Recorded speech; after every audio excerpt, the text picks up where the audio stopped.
Estás escuchando Informe Enigma en el 102.7 de la FM, Radio Playa Daro, con Jorge Ríos. Sucesos extraños. Fenómenos paranormales. Experiencias increíbles contadas en primera persona. Un viaje a través de la historia a lugares que nunca habrías imaginado.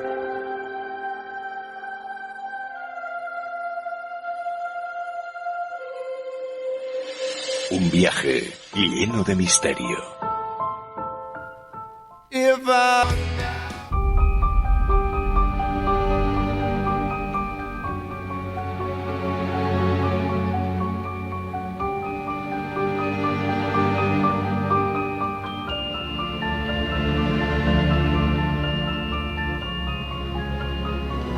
Hay 227 pasajeros a bordo, de nacionalidades Malasia y China principalmente, incluidos 2 pasajeros con pasaportes falsos. MAS 370, buenos días. Charlie 1 solicita retroceso y turbinas. Buenos días, retroceso y turbinas aprobadas. Pista 3-2, salida derecha, vía Sierra 4. A los mandos está el capitán Sahari Shah, un veterano piloto apasionado de la aviación. Incluso tiene un simulador de vuelo. Con menos de 3.000 horas de vuelo, el primer oficial, Farid Abdul Hamid, acaba de obtener la licencia de piloto de Boeing 777. 370, 32 derecha, autorizado para despegue. Buenas noches. 32 derecha, autorizado para despegue de MAS 370. A las 12:40 de la madrugada, el MH370 empieza su rodaje de despegue. El vuelo de 5 horas y media hasta Pekín sale puntual.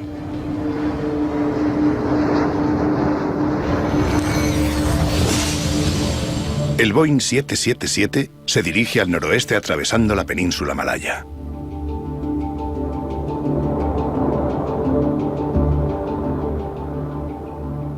Todo era normal hasta que llegaron a altitud de crucero. Al ser de noche, la mayor parte de los pasajeros estarían dormidos. 40 minutos después, a la 1:20 de la madrugada, el avión llega al límite del espacio aéreo malayo. El control aéreo pasa de Kuala Lumpur a Vietnam. Malaysia 370, contacta con Ho Chi Minh 120. Buenas noches. Buenas noches, Malaysia 370. Estas son las últimas palabras recibidas desde el avión.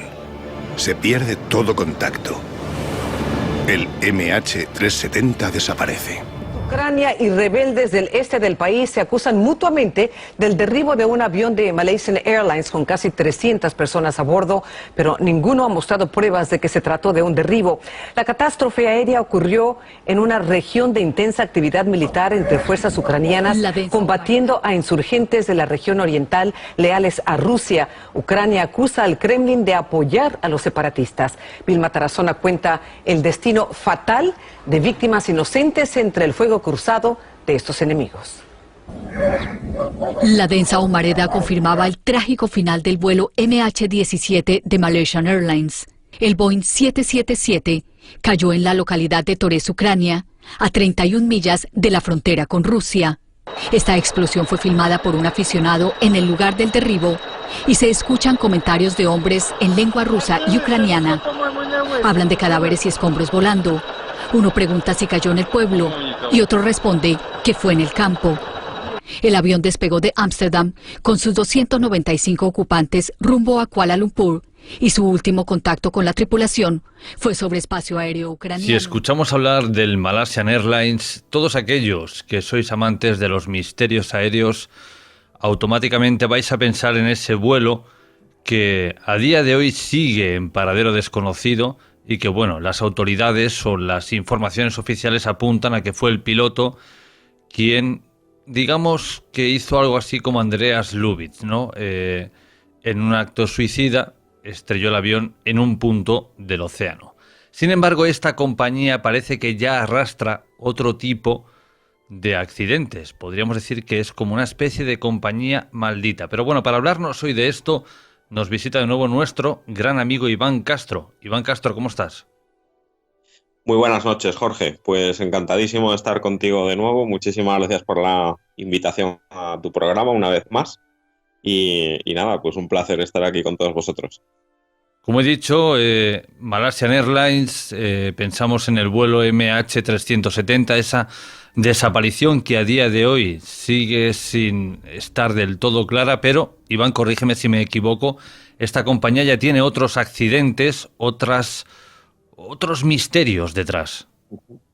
Bueno, como toda compañía aérea, tiene su historial, ¿no? Hay, evidentemente, compañías aéreas que tienen un expediente muy limpio de seguridad aérea, hay compañías aéreas que tienen pues una historia más negra, y Malaysian Airlines pues no tenía una historia excesivamente manchada, digamos, pero a raíz de los últimos acontecimientos con los vuelos que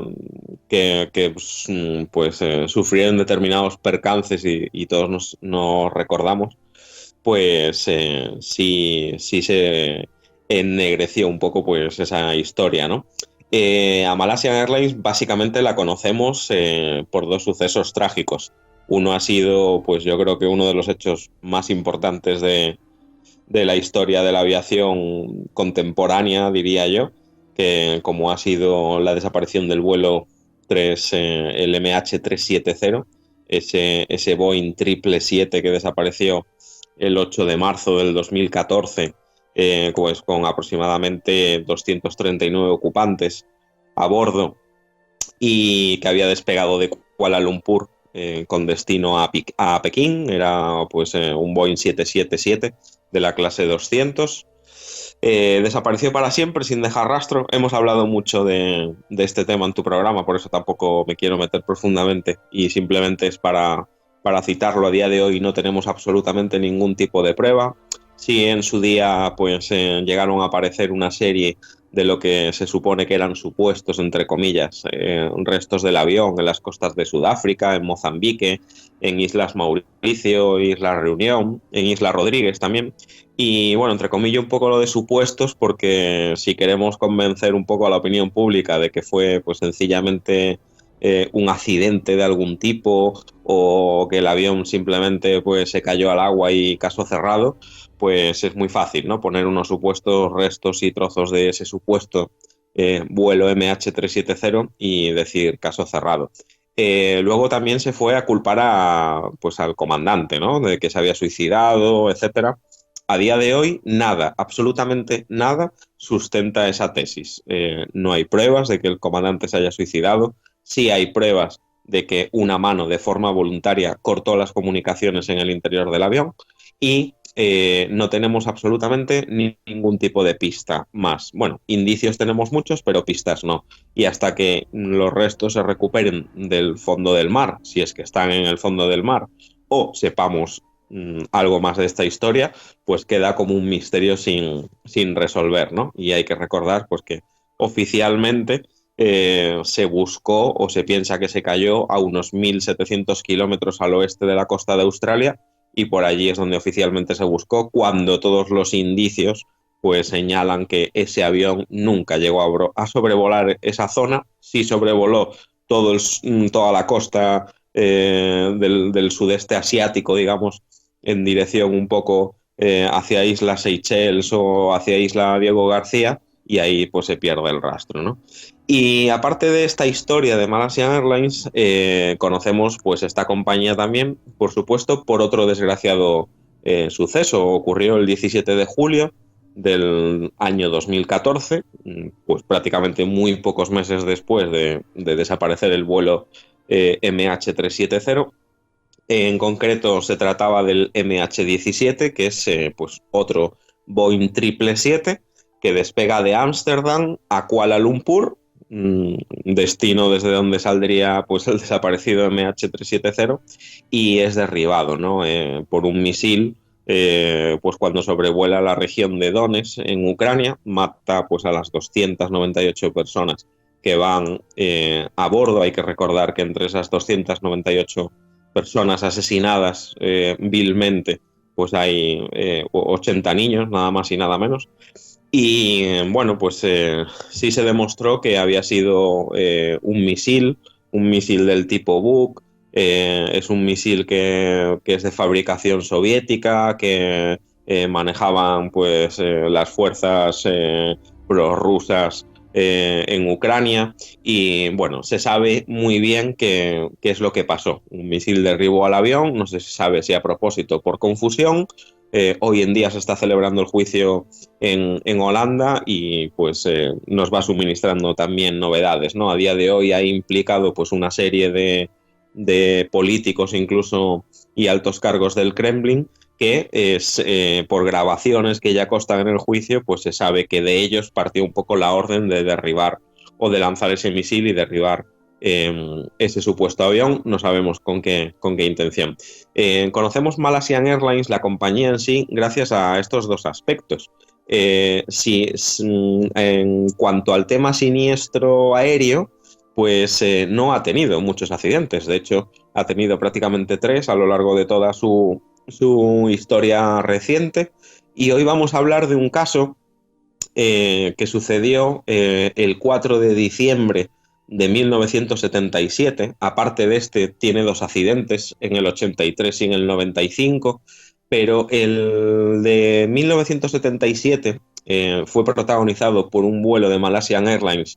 El código de vuelo era el MH653, lo protagoniza un Boeing 737, mucho más pequeño que los 777 de los que hemos estado hablando, de la clase 200, y tiene pues un muy fatal desenlace, ¿no? Y esta es la historia que nos trae hoy a Informe Enigma. Ese día, pues desgraciadamente, fallecen nada más y nada menos que 100 personas, ¿no? Al instante, ¿no? De ese vuelo del Malaysian Airlines 653, no tenemos excesivamente muchos datos de lo que ocurrió a bordo, pero sí sabemos que la historia pues, fue protagonizada por uno o varios secuestradores aéreos. Este vuelo pues, sufre un intento de secuestro. Hasta el día de hoy es un expediente o un caso que se guarda incluso un poco en el más absoluto de los secretos, incluidos los detalles. Acabó en un intento frustrado, pero solo se sabe eso exactamente, que hubo un intento de secuestro del avión, pero no se sabe muchísimo más de la historia, ¿no? Se desconocen muchos detalles que derivaron en aquella situación del secuestro aéreo y, por supuesto, lo que sí sabemos es que algo salió tremendamente mal. Ese Boeing 737 partía del aeropuerto internacional de Penang, en la región de Bayan Lepas, en Malasia. Este avión era utilizado para corto y medio alcance, corto y medio radio, y este avión 737 de la clase 200, la matrícula era 9 Mike Bravo Delta, ese código de vuelo MH653, era usado para cubrir la ruta desde el aeropuerto internacional de de Bayan Lepas en Malasia, como dije al principio, hasta el aeropuerto internacional de Paya Lebar, ¿no? Que es un aeropuerto y una base militar situada en Singapur. Sí es cierto que esta ruta, este vuelo, hacía una escala intermedia en el aeropuerto internacional de Subang, muy cerquita de Kuala Lumpur, ¿no? Y la tripulación del MH653, aquel día, ese 4 de diciembre desgraciado del 77, estaba pues formada por 5 auxiliares de vuelo, 5 tripulantes de cabina de pasajeros, lo que hoy conocemos como azafatas o azafatos, y era capitaneado por el comandante Ganjur. No tengo el nombre del copiloto, no he encontrado la identidad, no tenemos muchos más datos sobre él, pero ese día embarcan 100 personas, esos 7 tripulantes, 93 pasajeros a bordo. No hay en el embarque absolutamente ningún tipo de situación anómala. Se coloca el pasaje, se sienta, se cierran las puertas de manera totalmente normal y habitual. El avión pues comienza a rodar ya para iniciar el despegue, y desde esa pista 22 del aeropuerto de Penang despega, ¿no? El despegue es también totalmente normal, y aproximadamente a las 7:20 de la tarde es cuando se realiza el despegue por parte del vuelo 653. le esperaba esa escala intermedia en el aeropuerto de Suban, cerquita de Kuala Lumpur, y es el primer destino que tiene el vuelo 653.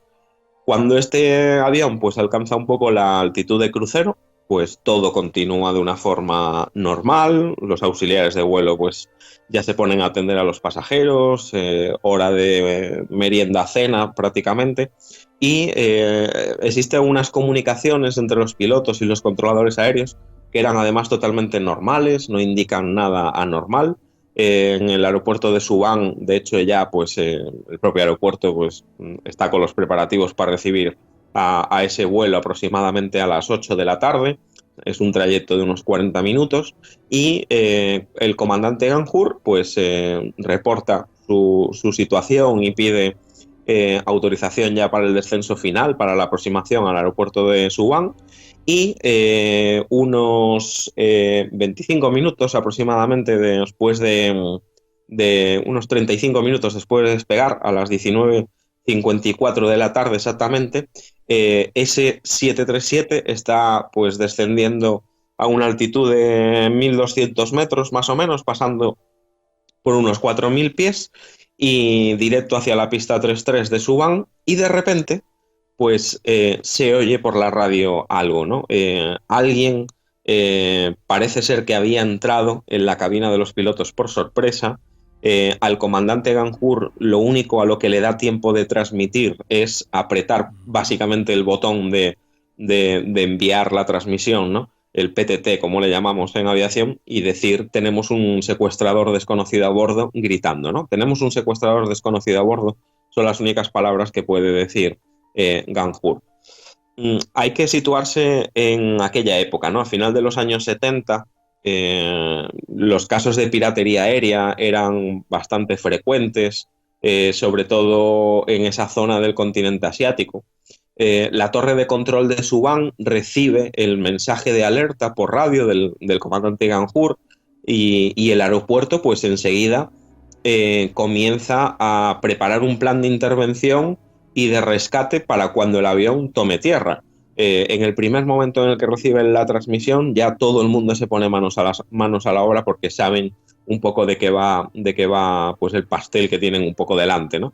Y desde la torre de control se comunica al comandante Ganjur que mantenga el régimen de descenso, que haga la aproximación de forma normal, que con esas dos maniobras que no provoque al presunto secuestrador que hay en la cabina, y que, claro, todo esto sin nadie saber, ni siquiera el propio piloto, si había más secuestradores en la parte de atrás del avión, donde va el pasaje sentado, o este era el único secuestrador que iba a bordo, ¿no? Y cuando llegan las 8 de la tarde, después de varios minutos de silencio donde no hay absolutamente ningún contacto radio, es cuando el avión está a punto de tomar tierra en Suban, y de repente el comandante Ganjur realiza otra transmisión y dice, gritando por la radio: Suban, procedemos ahora a Singapur. Algo hizo que frustrara aquel aterrizaje. Hicieron una maniobra frustrada, en inglés aeronáutico pues se denomina como un go around, y prácticamente a punto de tocar la pista se vuelven a ir para arriba y proceden a Singapur, según lo que dice el comandante Ganjur por la radio. Nadie se imaginaba en ese momento que el comandante Ganjur, comandante del Malaysian Airlines 653, iba a hablar por la radio por última vez. Es más, esta iba a ser incluso la última comunicación por radio de alguien vivo dentro de aquel Boeing 737, ¿no? Imaginaros pues la situación. Las autoridades y los cuerpos policiales de Suban enseguida avisan y contactan a Singapur, sobre todo al aeropuerto de Singapur, para hacerles saber que el avión ha cambiado de rumbo en el último momento, que inicia pues el vuelo hacia aquella región, que se preparen para la llegada de un avión secuestrado. Y otra curiosidad trágica de la historia es que el avión nunca llega a aterrizar en Singapur.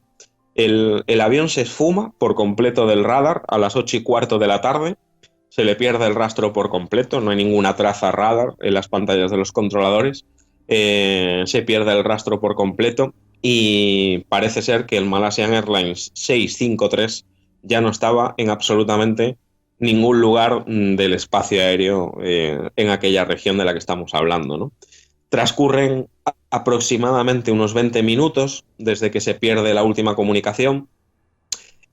No, sigue sin haber ningún tipo de comunicación radio, ningún contacto radar con el avión y si nos situamos en una pequeña población, un pequeño pueblito que se llama Tanjung Kupang, desde esa región, pues desde esa pequeña población, escuchan un ruido muy fuerte, un estruendo muy grande. Además, al mismo tiempo que escuchan el ruido, ven un resplandor de luz bastante llamativo.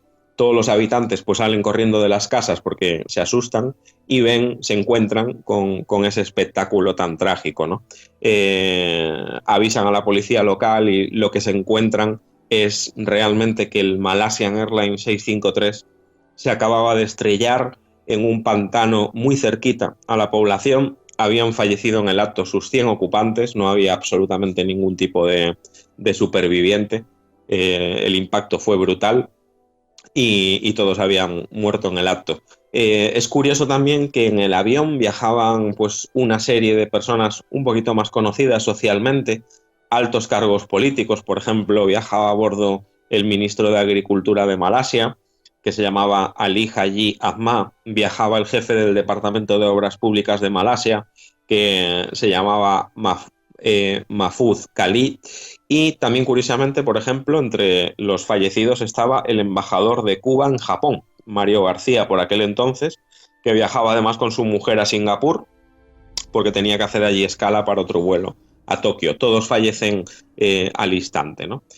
Esto fue un poco los hechos, lo que ocurrió. Las primeras sospechas sobre la autoría de ese secuestro que fue fallido, pues enseguida se centraron principalmente en una facción del Ejército Rojo de Japón, que por aquel entonces pues era un grupo terrorista, es una banda de delincuentes, ¿no? Por no llamarlo de otra manera, pero por falta de pruebas y ya fueron pasando los días, jugaron un poco pues en contra, ¿no? El paso del tiempo, porque parece ser que en el Ejército Rojo de Japón no asumía la autoría de aquel atentado, de aquel secuestro, lo que hubiera sido, ¿no? Y ya empezó a ser un poco más difícil el encontrar a los verdaderos culpables. Como bien os acabo de decir, el Ejército Rojo de Japón jamás asumió unilateralmente, sobre todo, la autoría de aquellos hechos y, pues es un poco el episodio cómo terminaba tras estrellarse este avión, ¿no?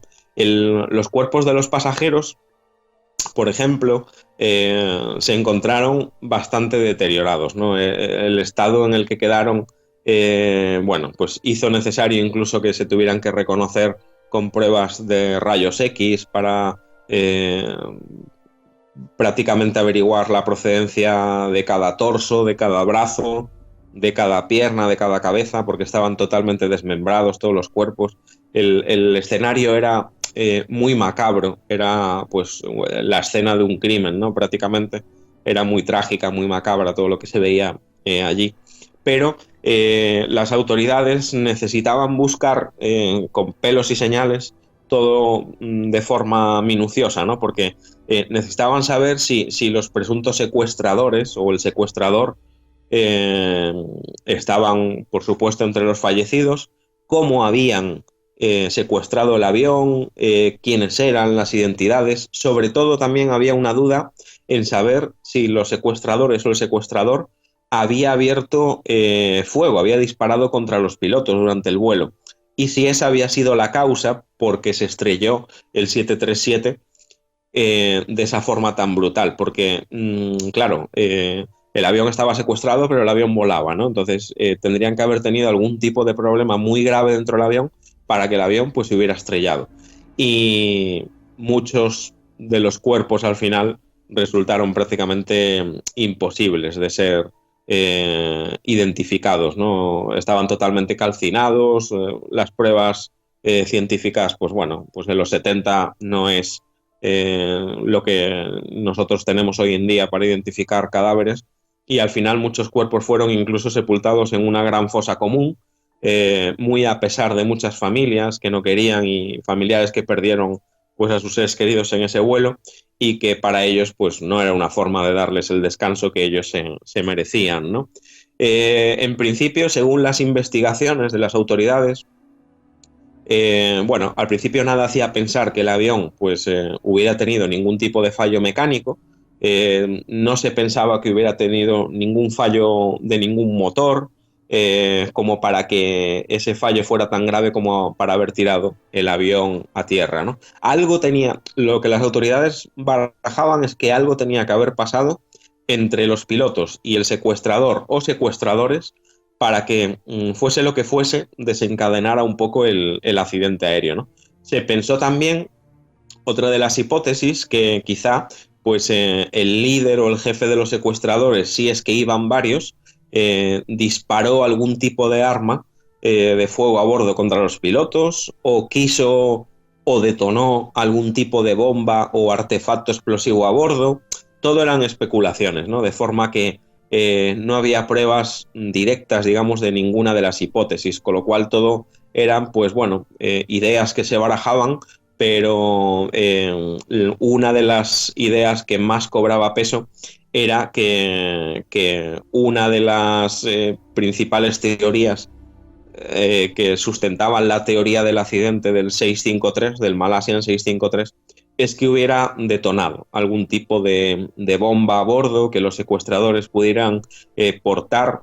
Y la siguiente teoría, un poco menos demostrada, es que esos pilotos hubieran sido heridos con arma de fuego, que me imagino que, por primitivas que fueran también en aquellos tiempos, incluso, ¿no?, las autopsias, pues yo creo que sabrían si un cuerpo pues tenía algún tipo de bala dentro o no, ¿no? Pero lo que se barajaba era sobre todo la explosión de una bomba a bordo.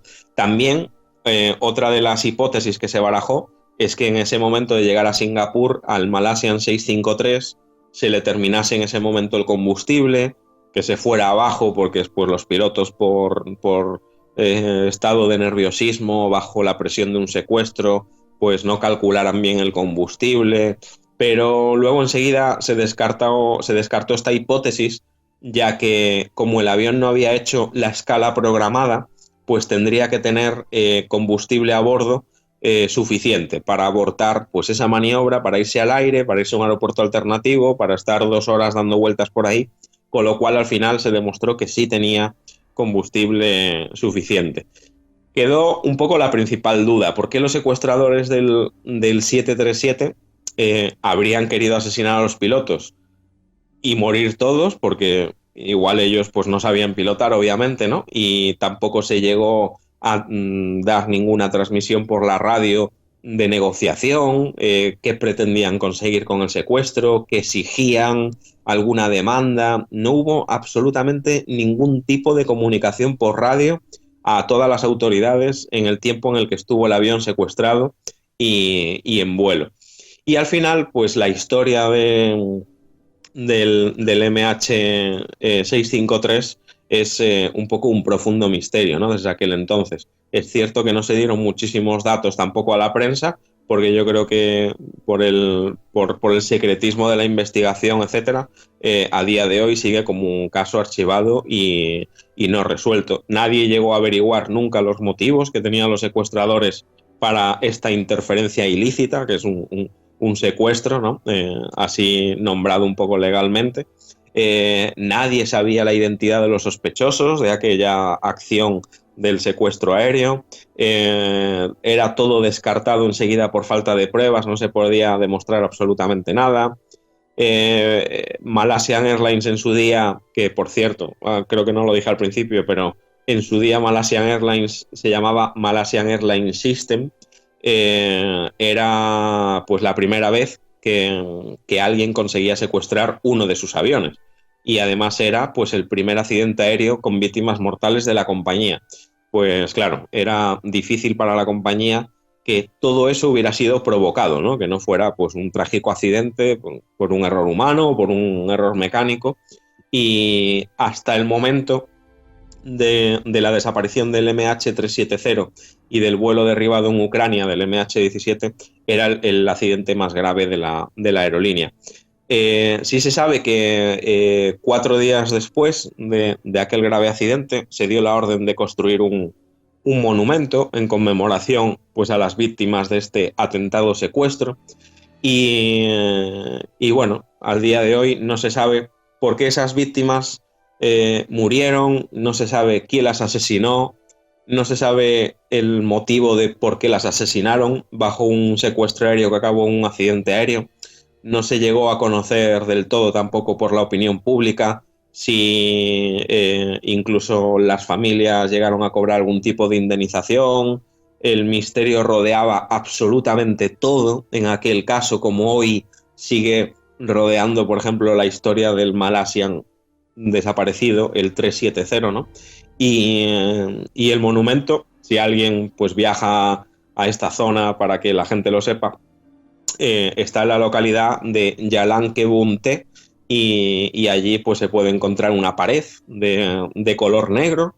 Están escritos los 100 nombres, las 100 víctimas entre pasajeros y tripulación de ese 4 de diciembre de 1977. Lo curioso es que están todos los que murieron, con lo cual entre los nombres de los fallecidos tienen que estar los nombres de los secuestradores y los asesinos, que hoy en día, a día de hoy, el caso no está resuelto y yo creo pues que es uno de los pocos, por no decir el único monumento en el mundo, a un accidente y a un secuestro aéreo donde siguen reconocidos también los secuestradores y los asesinos en el propio monumento a las víctimas, porque realmente entre esos 100 están los culpables o el culpable, pero no se sabe quién era. Los nombres inscritos en el monumento son 73 pasajeros de Malasia, había 5 pasajeros británicos del Reino Unido, había 4 pasajeros de la República Federal de Alemania, por entonces,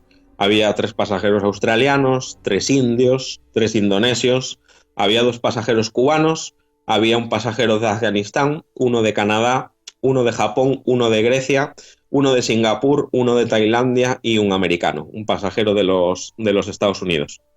Y esto es lo que te puedo decir, Jorge, sobre la historia siniestra de Malaysian Airlines, que no comenzó con el MH370 ni siguió con el MH17 derribado en Donetsk, en Ucrania, sino que comenzó muchísimo antes, en el 77, ese 4 de diciembre desgraciado, donde el primer vuelo de Malaysian Airlines, el MH653, empezó a escribir la historia negra de esta compañía. Nunca sabremos el motivo y nunca sabremos el porqué de estos hechos. Claro, que hay algo que a mí me llama mucho la atención, Iván, y es que cuando escucho hablar de algún secuestro aéreo, pienso que estos terroristas de alguna forma intentan pedir un rescate, intentan pedir algo a cambio, porque si alguien se quiere suicidar, no lo haces en un avión, porque tienes muchos números de que la jugada te salga mal. En cambio, si quieres quitarte la vida, no sé, tírate por un puente, que prácticamente lo tienes seguro, te arrojas a las vías del tren, ¿no? Que muy difícil será que quedes con vida. Pero, repito, cuando alguien me dice que han secuestrado un avión, claro, lo primero que piensas es, bueno, ¿y esta gente qué quiere, no? ¿Cuánto dinero va a pedir?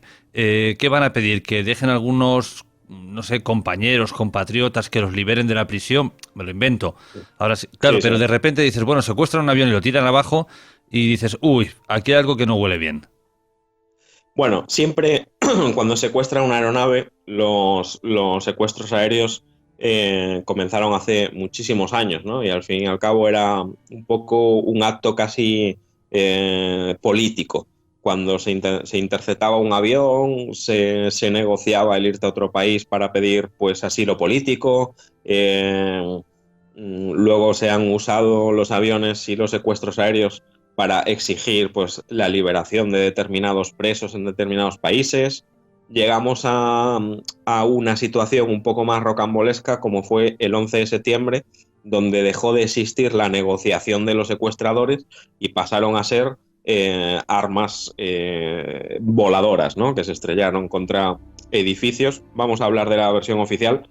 Y mataron a miles de personas, ¿no? Pero es cierto que aquellos aviones, sea como fuere, fueron secuestrados de alguna manera, ¿no? Y luego, pues estamos muy acostumbrados a ver como muchas de esas situaciones, pues no acaban bien los acuerdos, no se responden a las demandas de los secuestradores, igual las demandas de los secuestradores son demasiado grandes y los secuestradores no tienen intención de rendirse, acaban entrando las fuerzas especiales en los aviones para intentar el rescate de los rehenes y bueno, y se vuelve ya una situación en la que pues ya es la fortuna, en la que muchos se salvan y otros mueren. De hecho, hay grandes operaciones de rescate de pasajeros y de rehenes históricas, ¿no? Que podrían dar para otro programa y ya no merece la pena ni citarlas, como por ejemplo la operación de Entebbe, aquella famosa fuerza de los israelíes, esas fuerzas especiales de los israelíes que fueron a otro país a rescatar a una serie de rehenes y directamente llegaron con sus aviones a otro aeropuerto y prácticamente hicieron la operación y salió casi a la perfección, ¿no? Es raro que no haya ningún tipo de demanda, ningún tipo de negociación, con lo cual, por eso este caso está rodeado del misterio más grande, porque en ningún momento hemos ni siquiera llegado a resolver quién había secuestrado el avión. Tenemos un monumento con 100 nombres a 100 víctimas donde estamos conmemorando al secuestrador o a los secuestradores que tiraron el avión abajo, porque realmente no podemos descartar a ninguno ni culpar a ninguno, porque no podemos hacer a nadie culpable sin pruebas, ¿no? Con lo cual es un caso muy rocambolesco que pues yo creo que era digno de Informe Enigma, ¿no? Claro, hablando del 11 de septiembre al que tú has hecho mención, estos terroristas no pedían nada a cambio, pero bueno, luego alguien reivindicó aquellos atentados, ¿no? En forma de decir, bueno, hay fuerzas de ocupación en nuestro país y esto es una consecuencia de lo que Estados Unidos o otros países habéis hecho en nuestro territorio. Pero en este caso, como tú bien dices, es un gran misterio digno de Informe Enigma porque, el primer monumento, o que nosotros tengamos conocimiento en el que los terroristas están incluidos en la lista del pasaje fallecido, y dos, que no sabemos ni quiénes eran ni qué querían y que nadie ha reivindicado el por qué. Con lo cual yo creo que este misterio va a seguir y va a seguir durante muchísimos años. Sí, hay que remarcar que hasta la llegada del 11 de septiembre, trágicamente a nuestros calendarios, que ya es una fecha que yo creo que nunca olvidaremos, siempre se negociaba, ¿no? Siempre había una demanda, siempre había una negociación, aunque fuera más dura o más sangrienta, o a cambio de ir matando gente cada hora. Bueno, ha habido salvajadas y ha habido pues negociaciones que han sido bastante limpias, ¿no? Claro, después del 11 de septiembre cambió la cosa, porque no se pidió absolutamente nada y empezó el temor a que cuando se secuestraba un avión desde el 11 de septiembre, prácticamente todo el mundo pensaba que iba a ser utilizado como una bomba para tirarla contra algo. Con lo cual, cuando antes se secuestraba un avión, pues ese avión podía ir escoltado con cazas militares, acompañarlo hasta un aeropuerto, simplemente escoltarlo. Ahora, muchas veces, la orden que se tiene es de derribarlo directamente, si se asoma ni tan siquiera pues a un sitio estratégico, a una gran ciudad. No se lo piensan dos veces. De hecho, la historia no oficial, pero sí incluso con indicios que lo señalan, es que el cuarto avión del 11 de septiembre, el United 93, sí podría haber sido derribado realmente por un caza militar estadounidense, porque ya sabían de qué iba la película y ya no iban a permitir que se estamparan más aviones secuestrados contra objetivos civiles, ¿no? O políticos.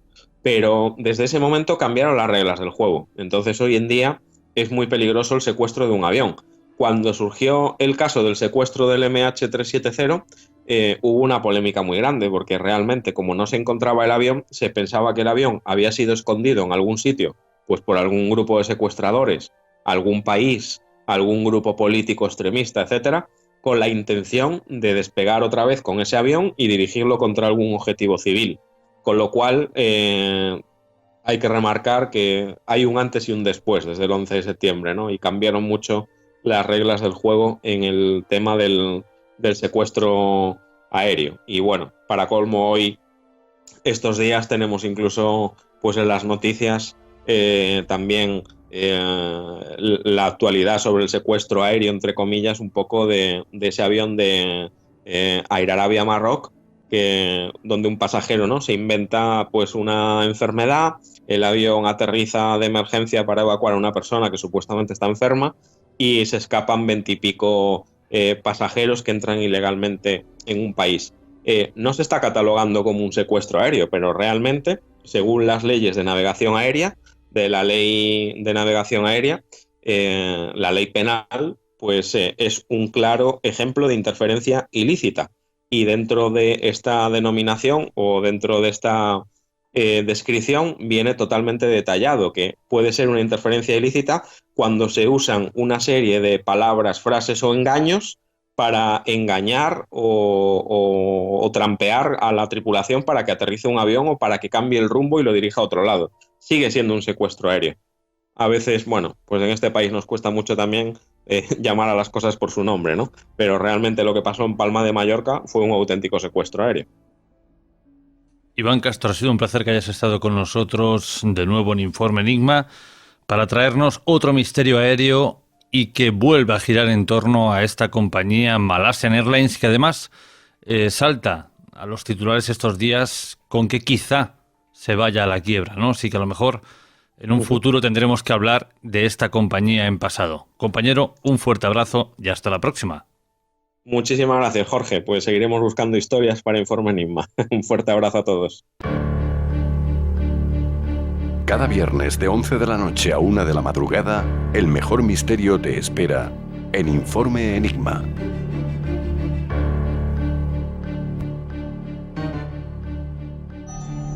«20 puertas hacia el más allá». Un estudio de lugares es el último trabajo literario del investigador de lo paranormal Jorge Ríos. Conoce la historia y los misterios que habitan dentro de algunas. Informe Enigma en el 102.7 de la FM, Radio Playa Daro, con Jorge Ríos. ¿Quieres apoyar a Informe Enigma? ¿Quieres que siga creciendo? Ahora puedes hacerlo. Tan solo tienes que ir a la interfaz principal de Informe Enigma en iVoox y entrar en la opción habilitada en azul que pone Apoyar. Una vez aquí, escoge la opción que mejor se adecue a ti. Muchas gracias por tu apoyo. Las tendencias van y vienen, pero lo importante es encontrar tu estilo. Por eso en Verde Limón y Palamós trabajamos cada día con ese objetivo. Visita nuestra tienda de moda situada en la Plaza dels Arbres número 1 en Palamós y te asesoraremos para conseguir tu mejor esencia. Nuestro horario es de 10 a 13:30 y de 17 a 20:30, de lunes a sábado. Y nuestro teléfono de contacto es el 972 600832. ¿Por qué tienes que cargar con ese maldito saco de piedras? ¿Por Dios? ¿Por qué sí? Por Dios. Está bien. Mejor reinar en el infierno que servir en el cielo, ¿verdad? ¿Por qué no? Yo tengo los pies sobre el mundo desde que comenzó este puto juego. He alimentado todas las sensaciones que el hombre ha querido experimentar. Siempre me he ocupado de lo que quería y nunca le he juzgado. ¿Por qué? Porque nunca le he rechazado. A pesar de todas sus imperfecciones, soy un devoto del hombre. Soy un humanista. Puede que el último humanista. ¿Quién en su sano juicio, Kevin, podría atreverse a negar que el siglo XX ha sido mío por completo? ¡Todo mío, Kevin! ¡Todo mío! Mío. Estoy pletórico. Ha llegado mi oportunidad. Nuestro momento. ¿Alguien quiere una copa? Y es un placer dar la bienvenida de nuevo al padre Manuel Adolfo Acuña. Encantado de saludarlos, señores. Es un placer para mí, como siempre, y bueno, un honor estar en sus micrófonos. Hoy vamos a hablar de un tema muy interesante. Vamos a traer no la biografía en profundidad de dos personajes, pero sí vamos a hablar de ellos, porque en el mundo del ocultismo, en el mundo de la magia negra, son dos arcanos mayores, como es Aleister Crowley y Anton LaVey. Ah, sí, bueno, usted ha usado una palabra muy interesante, arcanos mayores, ¿no? A lo que también se ha dedicado Aleister Crowley, hasta llegar a pintar, ¿no es cierto?, toda una baraja del famoso tarot, dice él, inspirado por Satán, ¿no? Pero padre, ¿quién era? Porque hay muchas personas que de alguna forma les puede sonar el nombre de este mago, de este ocultista, otros dicen alquimista, pero ¿quién era Aleister Crowley? Bien, usted ha dado datos muy certeros, don Jorge. Crowley nació allá por el año 1875 y murió en 1947, para ubicarlo un poco históricamente, porque este hombre que no fue un hombre de una convocatoria, si queremos, multitudinaria, ¿verdad? No tuvo millones de personas, su nombre fue prácticamente reconocido por sus adeptos, que en ese instante no eran demasiados, en Inglaterra, claro está, y sin embargo logró colocar, instalar el satanismo de vuelta en el campo de la práctica, no en el campo de la historia, porque hasta ese momento, bueno, todos hablaban del satanismo, se entendía alguna práctica satanista, pero una estructura como la que él despliega entre estos años logra que esa estructura se transforme también en escuela, o en escuelas, podríamos decir, en varias de ellas. Aleister Crowley representa, digamos, a lo que sería el Papa Oscuro, ¿no? El Papa de los satanistas. Y bien, usted habla sobre su aspecto de alquimia, como alquimista, como mago, y él llega más bien al tema del satanismo por la magia, no al revés. Algo distinto a lo que después conversaremos sobre Sandor Lavey, ¿no? Porque, en definitiva, Sandor Lavey sí va a tomar todo el satanismo prácticamente dogmatizado, si queremos, por Aleister Crowley, pero Aleister Crowley entra por el lado de la magia, por el uso de la magia, porque él le da la definición a la magia de buscar hacer efectos visibles a partir de esas invocaciones hacia lo invisible, ¿no? Y esto lo transforma en un ocultista. Hay que diferenciar el ocultismo del esoterismo. El ocultismo es la práctica de justamente la magia negra, lo que acerca a la mano izquierda, que también va a ser una definición interesante hasta el presente, hay mucha literatura sobre eso. La mano izquierda, el uso de la mano izquierda, el camino torcido, le van a llamar, ¿no? La verdadera brujería oscura. Bueno, allí es donde Aleister Crowley hace pie, y desde ese lugar de mago negro, él logra ser líder de una organización que llamaba Ordo Templi Orientis, conocida como Otto, y también miembro de la Aurora Dorada. En este camino, digamos, de búsqueda, yo quería comentar, porque averigüé la Golden Dawn, por ejemplo, en Argentina, ¿no? Acaban de abrir un lugar, esto es una novedad, acaban de abrir un lugar en una zona que se llama Caballito, y hay gente allí dictando conferencias gratuitas sobre la vida de Aleister Crowley y sus propuestas, ¿no es cierto? Esto ahora, yo estuve averiguando, hablando con amigos que me asisten en investigaciones allí en Sudamérica, y me confirmaron esto. Incluso uno de ellos asistió en forma, si queremos, clandestina a uno de estos encuentros donde se hablaba de este gran Papa Negro, ¿no? O sea que con esto quiero decir que es actual. En otros lugares también está, pero es actual. Hay una vigencia del pensamiento y la práctica mágica de Aleister Crowley, que es apocalíptica también, ¿no? Estas organizaciones ocultistas tienen caminos de iniciación, es decir, no se llega al conocimiento completo entrando a estudiar como si fuera una academia cualquiera, sino que hay que pasar pruebas, ¿no? Y sé que una de las últimas pruebas, antes de conocer el secreto final, que tiene que ver con el enoquiano, fíjese, una lengua que John Dee, allá por el 1800, siente que se la dictan desde un lado invisible y resulta la lengua de la magia, esta lengua tiene traducción en el Internet. ¿Cómo puede ser si no es un lenguaje corriente, no es el idioma de un pueblo? Sin embargo, tiene traducción en Internet. Eso es curioso. Y cuando uno reúne, lo he hecho particularmente, estoy trabajando sobre una novela al respecto de la práctica satanista, si uno reúne esas letras, le puedo decir que es, mi amable amigo, es sorprendente cómo se van armando solas invocaciones, se van armando, uno reúne letras y se van armando, aunque no quisiera, oraciones que terminan siendo de alabanza, adoración y pacto. Porque esto también circulaba mucho en el pensamiento de Aleister Crowley, ¿no? El tema de los pactos y los sacrificios. Lo curioso de este hombre que se llamó Edward Alexander Crowley y que decide cambiarse el nombre por Aleister, que es una traducción galesa, lo curioso es lo que él que se creía un medium, cuidado con esto, aquí está lo interesante, él se creía un medium capaz de entrar en contacto con ese mundo invisible, y habla de un ángel en particular que le dicta un libro, el libro de la ley, dice, ¿no? Donde en verdad la ley para él es una sola: haz lo que quieras. Ahí está la locura, ¿no? Haz lo que quieras. Y funda una abadía que podríamos llamarla antiabadía. Este también es un fenómeno muy particular en la vida de este sujeto.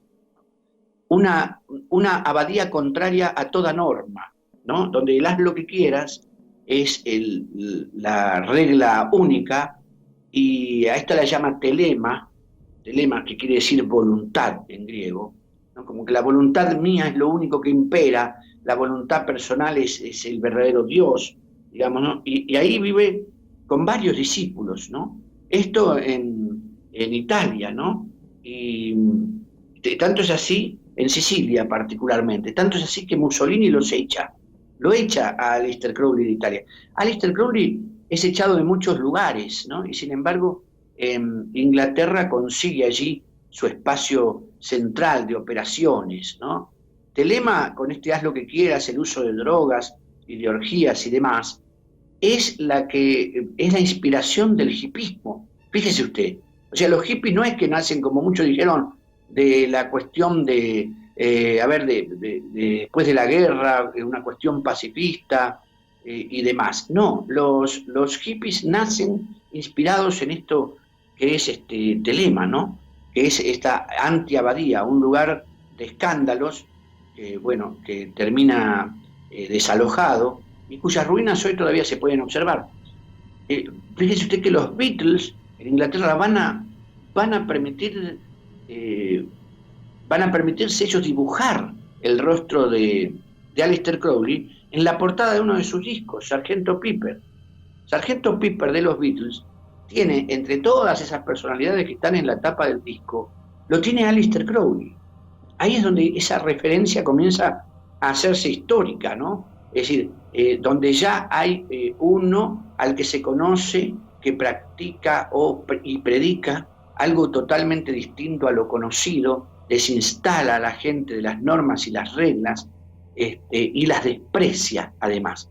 En eso pega el salto hacia el satanismo, ¿no? A mi buen entender. En el desprecio absoluto a toda norma, ¿no? En el tergiversarlo todo. Aunque él no es el que va a escribir la Biblia satánica, ¿no? Eso lo va a escribir Sandor Lavey. Pero sí él va a formar esta escuela iniciática, como bien digo, donde los diferentes grados son los que van marcando el conocimiento hasta ese último grado del enoquiano que mencionaba hace un instante, que solo puede ser conocido después de pasar una tremenda prueba, que es la prueba de comer excremento humano, ¿no? Es decir, quien esté listo para eso, entonces está listo para conocer el gran secreto de la invocación, ¿no? Y para eso pasan muchos años de estudios y de otras cosas, ¿no? Que nos resultan muy asquerosas. Ocultista, poeta, espía, alpinista, mago, escritor, profeta y gurú de los Beatles, el hombre más depravado del mundo, según la prensa del momento, la bestia, según su madre, y uno de los 100 británicos más importantes del siglo XX. Pero, querido padre, estamos hablando de un personaje real o de un personaje hecho, digamos, para el marketing, hecho para venderse de cara a los medios de comunicación. Con esto quiero decir, Aleister Crowley realmente era tan malvado, si podríamos decirlo de esta forma, o era más un showman que intentaba vender un producto. No, al que podemos llamar showman es a Sandor Lavey en sus principios. Aleister Crowley fue muy serio, él invirtió mucho dinero en viajar y conocer, en buscar las raíces de la magia oscura. Y el término la bestia que dice su madre es un término que él quiso para sí mismo. Él quiso ser conocido como la bestia del Apocalipsis, ¿no? Es decir, el trabajo con las drogas, cuando digo trabajo hablo de su experimentación personal, con las drogas y el dolor, con el uso de las esencias humanas para invocar elementales o espíritus bajos. Él creía profundamente que al momento del orgasmo uno podía maldecir, esa maldición llevaba espíritus. No, no era un personaje de marketing. Aleister Crowley fue un hombre que buscó y murió como la bestia, ¿no? Tanto es así que pensaba que no iba a morir, ¿no? Y algunos afirman que una de sus últimas palabras, mire usted, ¿no?, antes de morir fue: a veces me odio a mí mismo, a veces me odio a mí mismo. Entonces, toda su vida está marcada por este deseo profundo de mostrar la magia oscura y el poder de esa magia, en la que él creía profundamente, nombrando a sus diversas esposas como esas damas esmeralda, ¿no? Que eso aparece en sus textos. La dama esmeralda es como una espada flamígera, una espada de fuego sobre la que se asienta como gran antena el culto, ¿no? Un culto orgiástico que él practicaba en Telema con sus discípulos y con sus esposas, ¿no? Entonces no estamos ante un personaje de marketing, sino ante un verdadero buscador de la oscuridad, ¿no? Siendo, como usted bien dice, hacia el final de su vida conocido, ¿no? Que la leyenda que se motiva en él es una leyenda posterior a su muerte. El propio médico va a morir porque no lo pudo curar, porque Aleister Crowley no quería morir y creía que no iba a morir. El propio médico muere 2 días después que él, porque él lo maldijo en su lecho de muerte, lo maldijo al médico estando agonizando, ¿no? Y el hombre se murió, ¿no? La ciencia y el arte de causar cambios conforme a la voluntad personal, esto es para él esa magia. Y sin embargo, él se creía superior a los magos negros, porque cuando él habla de magos negros, habla en forma de desprecio por los que dicen ser magos negros, ¿no? Entonces él creía que era mucho más que eso. Yo creo que él creyó ser un ipsissimus, mi amable señor, un ipsissimus. Esto es un mago de los magos, un supremo. Ese es el ipsissimus, término poco conocido, aunque a mí me alertó haberlo visto en alguna serie el término, con lo cual, ¿qué me alerta? Que haya una divulgación tan barata como la que está habiendo sobre el satanismo, y ahí sí podemos decir que hay hoy un marketing hecho sobre la figura de este hombre que no jugó a invocar al mal, sino que se alió con él.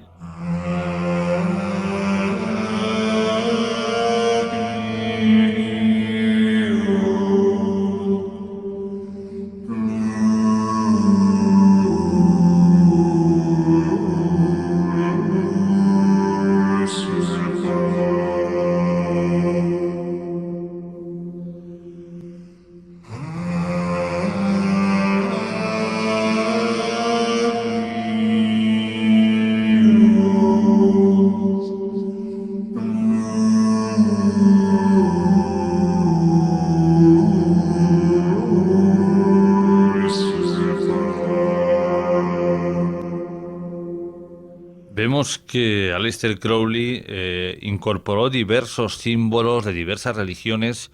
En uno, por ejemplo, hay una imagen muy característica de él con los puños pegados a la cara, con un sombrero que lleva el símbolo, el triángulo masónico, pero dentro lleva el ojo de Ra.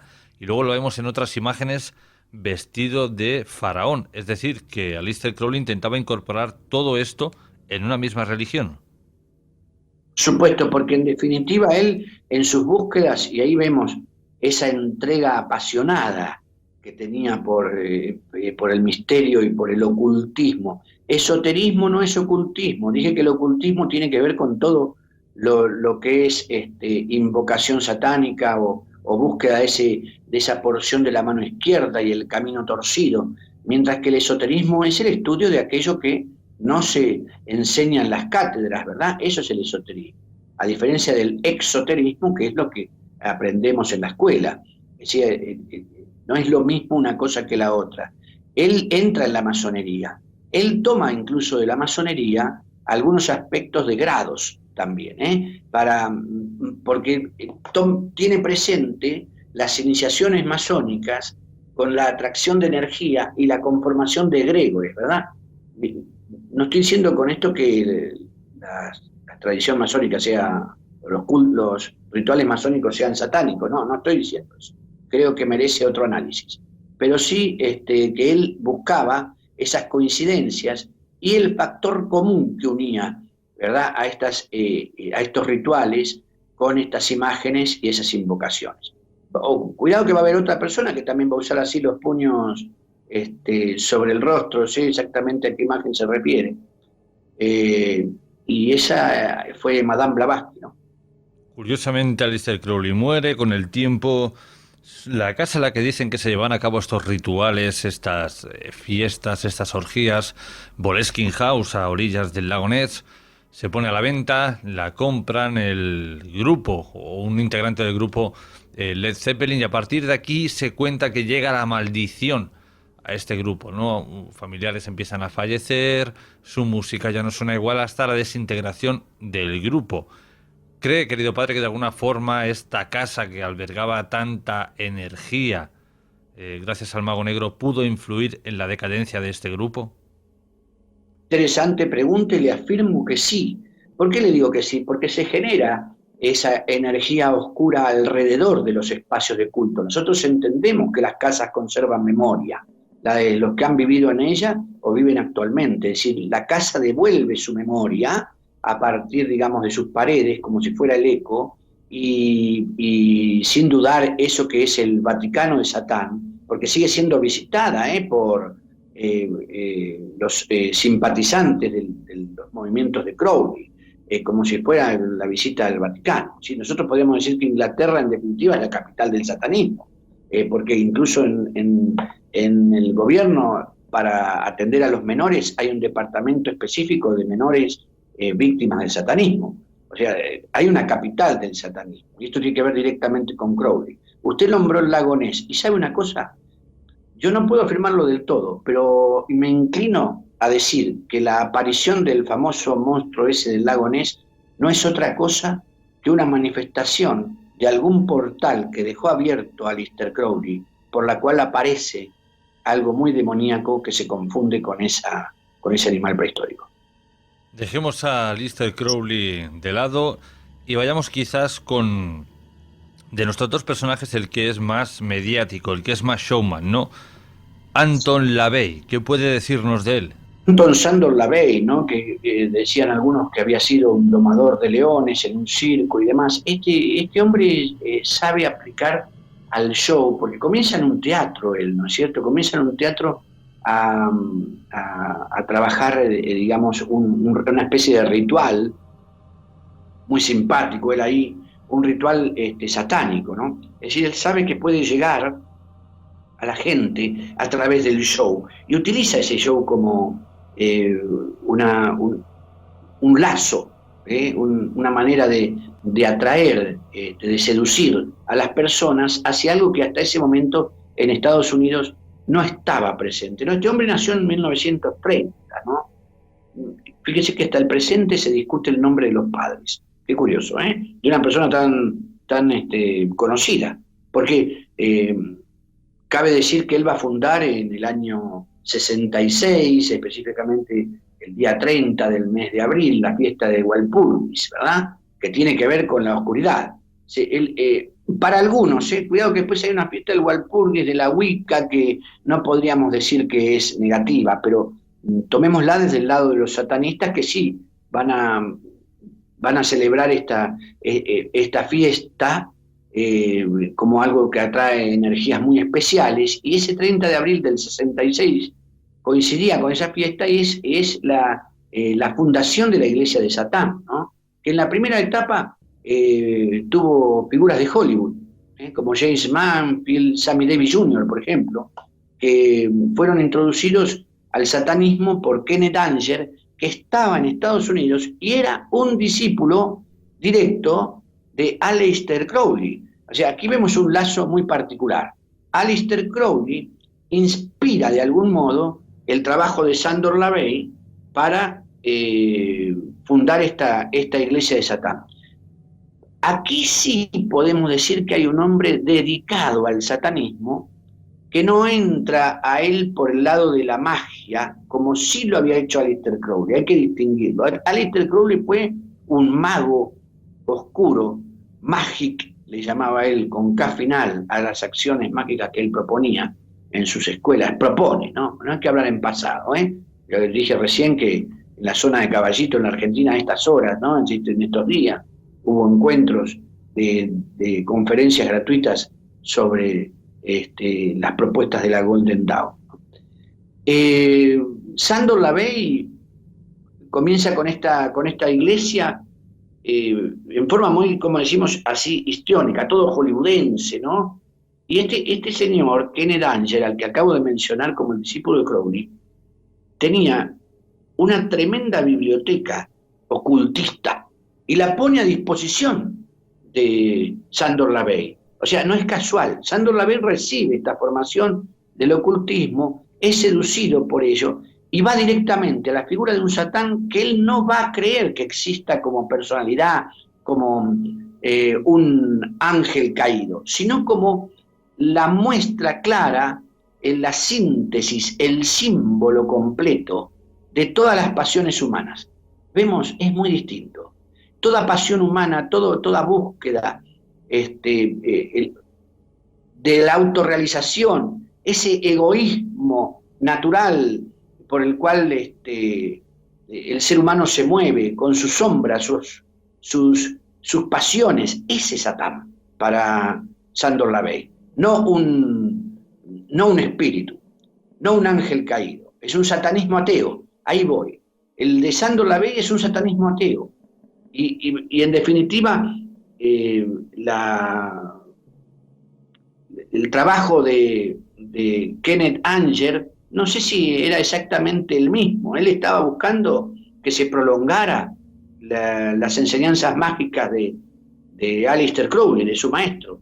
Y por eso también este hombre había fundado allí una secta que llamaba Ágape, tratando de continuar con lo que Aleister Crowley decía. Pero Sándor LaVey alcanza así a partir del año 50, ¿no?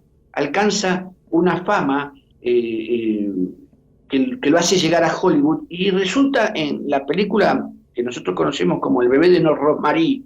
Aquí tiene otro nombre esa película, El bebé de Rosemary, es ese niño que nunca aparece en la película, ¿no? Fruto de una secta y una joven actriz que resulta embarazada del diablo, ¿no? La cuna vacía, no sé cómo es acá, cómo se llama esa película. Y en esa película el que trabaja asesorando el carácter de lo satánico es Sándor LaVey. O sea, Sándor LaVey llegó a ganar bastante dinero con todo esto, ¿no? Él escribe, sí, como dije antes, la Biblia satánica. Y en esa Biblia satánica hay mandamientos, claro, porque es justamente todo al revés. Y en Estados Unidos es reconocida como iglesia. Yo afirmo que no puede nunca ser iglesia lo que es satánico, porque el concepto de iglesia está ligado a religión, y religión quiere decir religare, volver a unir. ¿Qué cosa? Volver a unir al hombre con su sentido. Y en este caso, ¿con qué sentido se une al hombre cuando de lo que se habla es del caos, la división, ¿no? La desprolija manera de vivir como objetivo. No hay sentido. O sea, es carente de sentido. Entonces, bueno, Estados Unidos en eso muy particular le concede esta autorización y así nace la Iglesia de Satán, que aquel 30 de abril de 1966 hace su primer culto, ¿no? Y bueno, y es administrado, dicen, desde el infierno por el propio Aleister Crowley luego de su muerte, aunque una de sus hijas, de nombre Carla, es la que queda a cargo de la administración en el año 52, ¿no? Otra de sus hijas es conocida como una gran bruja, actualmente, y otro de sus hijos se dice que ha salido por completo de todo de toda esa búsqueda de su padre, de todo ese enrollo satanista, y se ha vuelto cristiano. No estamos seguros de eso, pero sí que Carla llega a ser suma sacerdotisa de la iglesia de su padre, ¿no? Y la sede, por lo que yo supe, la sede internacional de la iglesia puso una de sus iglesias en Ámsterdam, ¿no? Bueno, su padre utilizó muy bien los medios de comunicación y logra que incluso las grutas, así se llamaba al principio, en lugar de capillas, grutas, mire usted el nombre, las grutas fueran un montón, ¿no? Que cada vez hubiera más grutas, aunque todos recibían de parte de este también obispo, si el Papa es Crowley, este era un obispo, reciben de este obispo las determinaciones de cómo practicar los rituales. Rituales que contenían también todo lo orgiástico, pero que en definitiva eran rituales para confirmar a cada uno en el propio placer, en la propia búsqueda, sin ocuparse de otro. Y ahí estaba su pacto, con un satanismo ateo, mientras que el satanismo teísta, o que toma al diablo como un verdadero espíritu, es aún más peligroso, que requiere el sacrificio de sangre. Algunos dijeron, aunque yo no lo puedo confirmar, pero lo creo posible, que el propio Aleister Crowley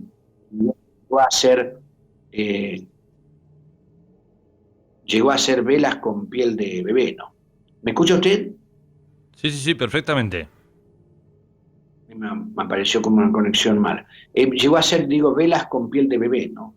Esto no está confirmado, pero podría serlo, porque una de las esposas del propio Crowley terminó en un psiquiátrico, ¿no?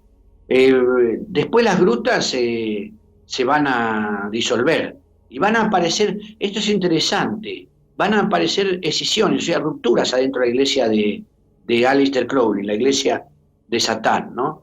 El asesinato de Sharon Tate en el año 1969, conocido por todos, ¿no? La esposa de Roman Polanski, fue hecha por uno que se creyó que podía desafiar la autoridad de Sandor Lavey, mostrando que era aún más cruento que él, más maligno, si queremos, y que sale de sus filas como una secta. Estoy hablando nada más y nada menos que de Charles Manson, Charles Manson procede de la iglesia de Sandor Lavey, sale de ella, ¿no? Y significó todo un desprestigio para la iglesia de Satán, ¿no? Eso en 1969. Yo he visto, a propósito, documentales sobre la vida de Charles Manson, y curiosamente, uno que pasa a Netflix no toca el tema de su afiliación satánica. Creo que se silencia lo más importante. Aunque aparezca la estrella invertida en las camperas de sus compañeras, presas también, ¿no? De esa colmena que él tenía, Charles Manson, esa es la única muestra sobre el tema del satanismo, y hay un silencio expreso. ¿Habrá sido a propósito, don Jorge? ¿Habrá sido a propósito? Viendo imágenes de Anton Sandor Lavey, podemos observar una evolución, digamos, desde que deja de ser domador de leones y empieza a dar sus primeros pasos en el mundo del satanismo. ¿Con esto qué quiero decir? Querida audiencia, buscar esas imágenes y veréis que este hombre se sometió a diversas operaciones de cirugía estética para parecerse al demonio, y prácticamente casi lo consiguió. De aquí viene, querido padre, que yo le pregunte si realmente Anton Sandor Lavey creía en Satán, creía en lo que estaba predicando, o lo único que intentaba era ganar dinero con todo esto, ¿no? Convertirse en un showman? Para mí, él logra ser ese showman, ¿no? Él no cree en Satán como personalidad. Ahí está el punto. Todas esas transformaciones, eso que aparece al principio con sus togas y demás, en esos rituales hasta públicos, como digo, al comienzo de su actividad en el teatro, y eso para mí lo determinan como un gran showman, ¿no? Que luego, por supuesto, es seducido por la parte oscura y continúa con eso ganando muchísimo dinero, sin duda, y una gran fama, pero para mí, puntualmente, esos cambios físicos que logra son solamente para atraer más gente a su culto, nada más. Nadie se preocupa por estas cosas, lo que demuestra que tenemos razón en cuanto a lo que significa la naturaleza humana. La libertad sexual es algo muy importante para nosotros. Es un requisito necesario para la Iglesia satánica. No es el más importante, pero sí es del todo vital. Creemos que todos deberíamos tener la libertad para recrearnos en toda clase de fetichismos o de las así llamadas aberraciones que queramos, siempre y cuando no hagamos daño a nadie que no desee o merezca ser castigado. Creo que deberíamos mencionar que no solo toleramos las desviaciones sexuales, sino que además las apoyamos porque dentro de algunos años se demostrará que todo el mundo está sexualmente desviado, ya sea un pervertido, un fetichista o algo parecido, y que aquel que no lo sea es la excepción en lugar de ser la regla. Y pensamos que... Nosotros somos normales. Nosotros somos normales. Creemos que se ha enfatizado demasiado la supuesta revolución sexual. Todo el mundo debería quitarse la ropa y pasárselo bien. Sí, es como si todo el mundo pensara que quitarse la ropa es ya de por sí revolucionario. O llenar tu sótano de cadenas. Y pensamos que esa no es la auténtica libertad sexual. Creemos que la libertad sexual es disfrutar de tus supuestos problemas sexuales.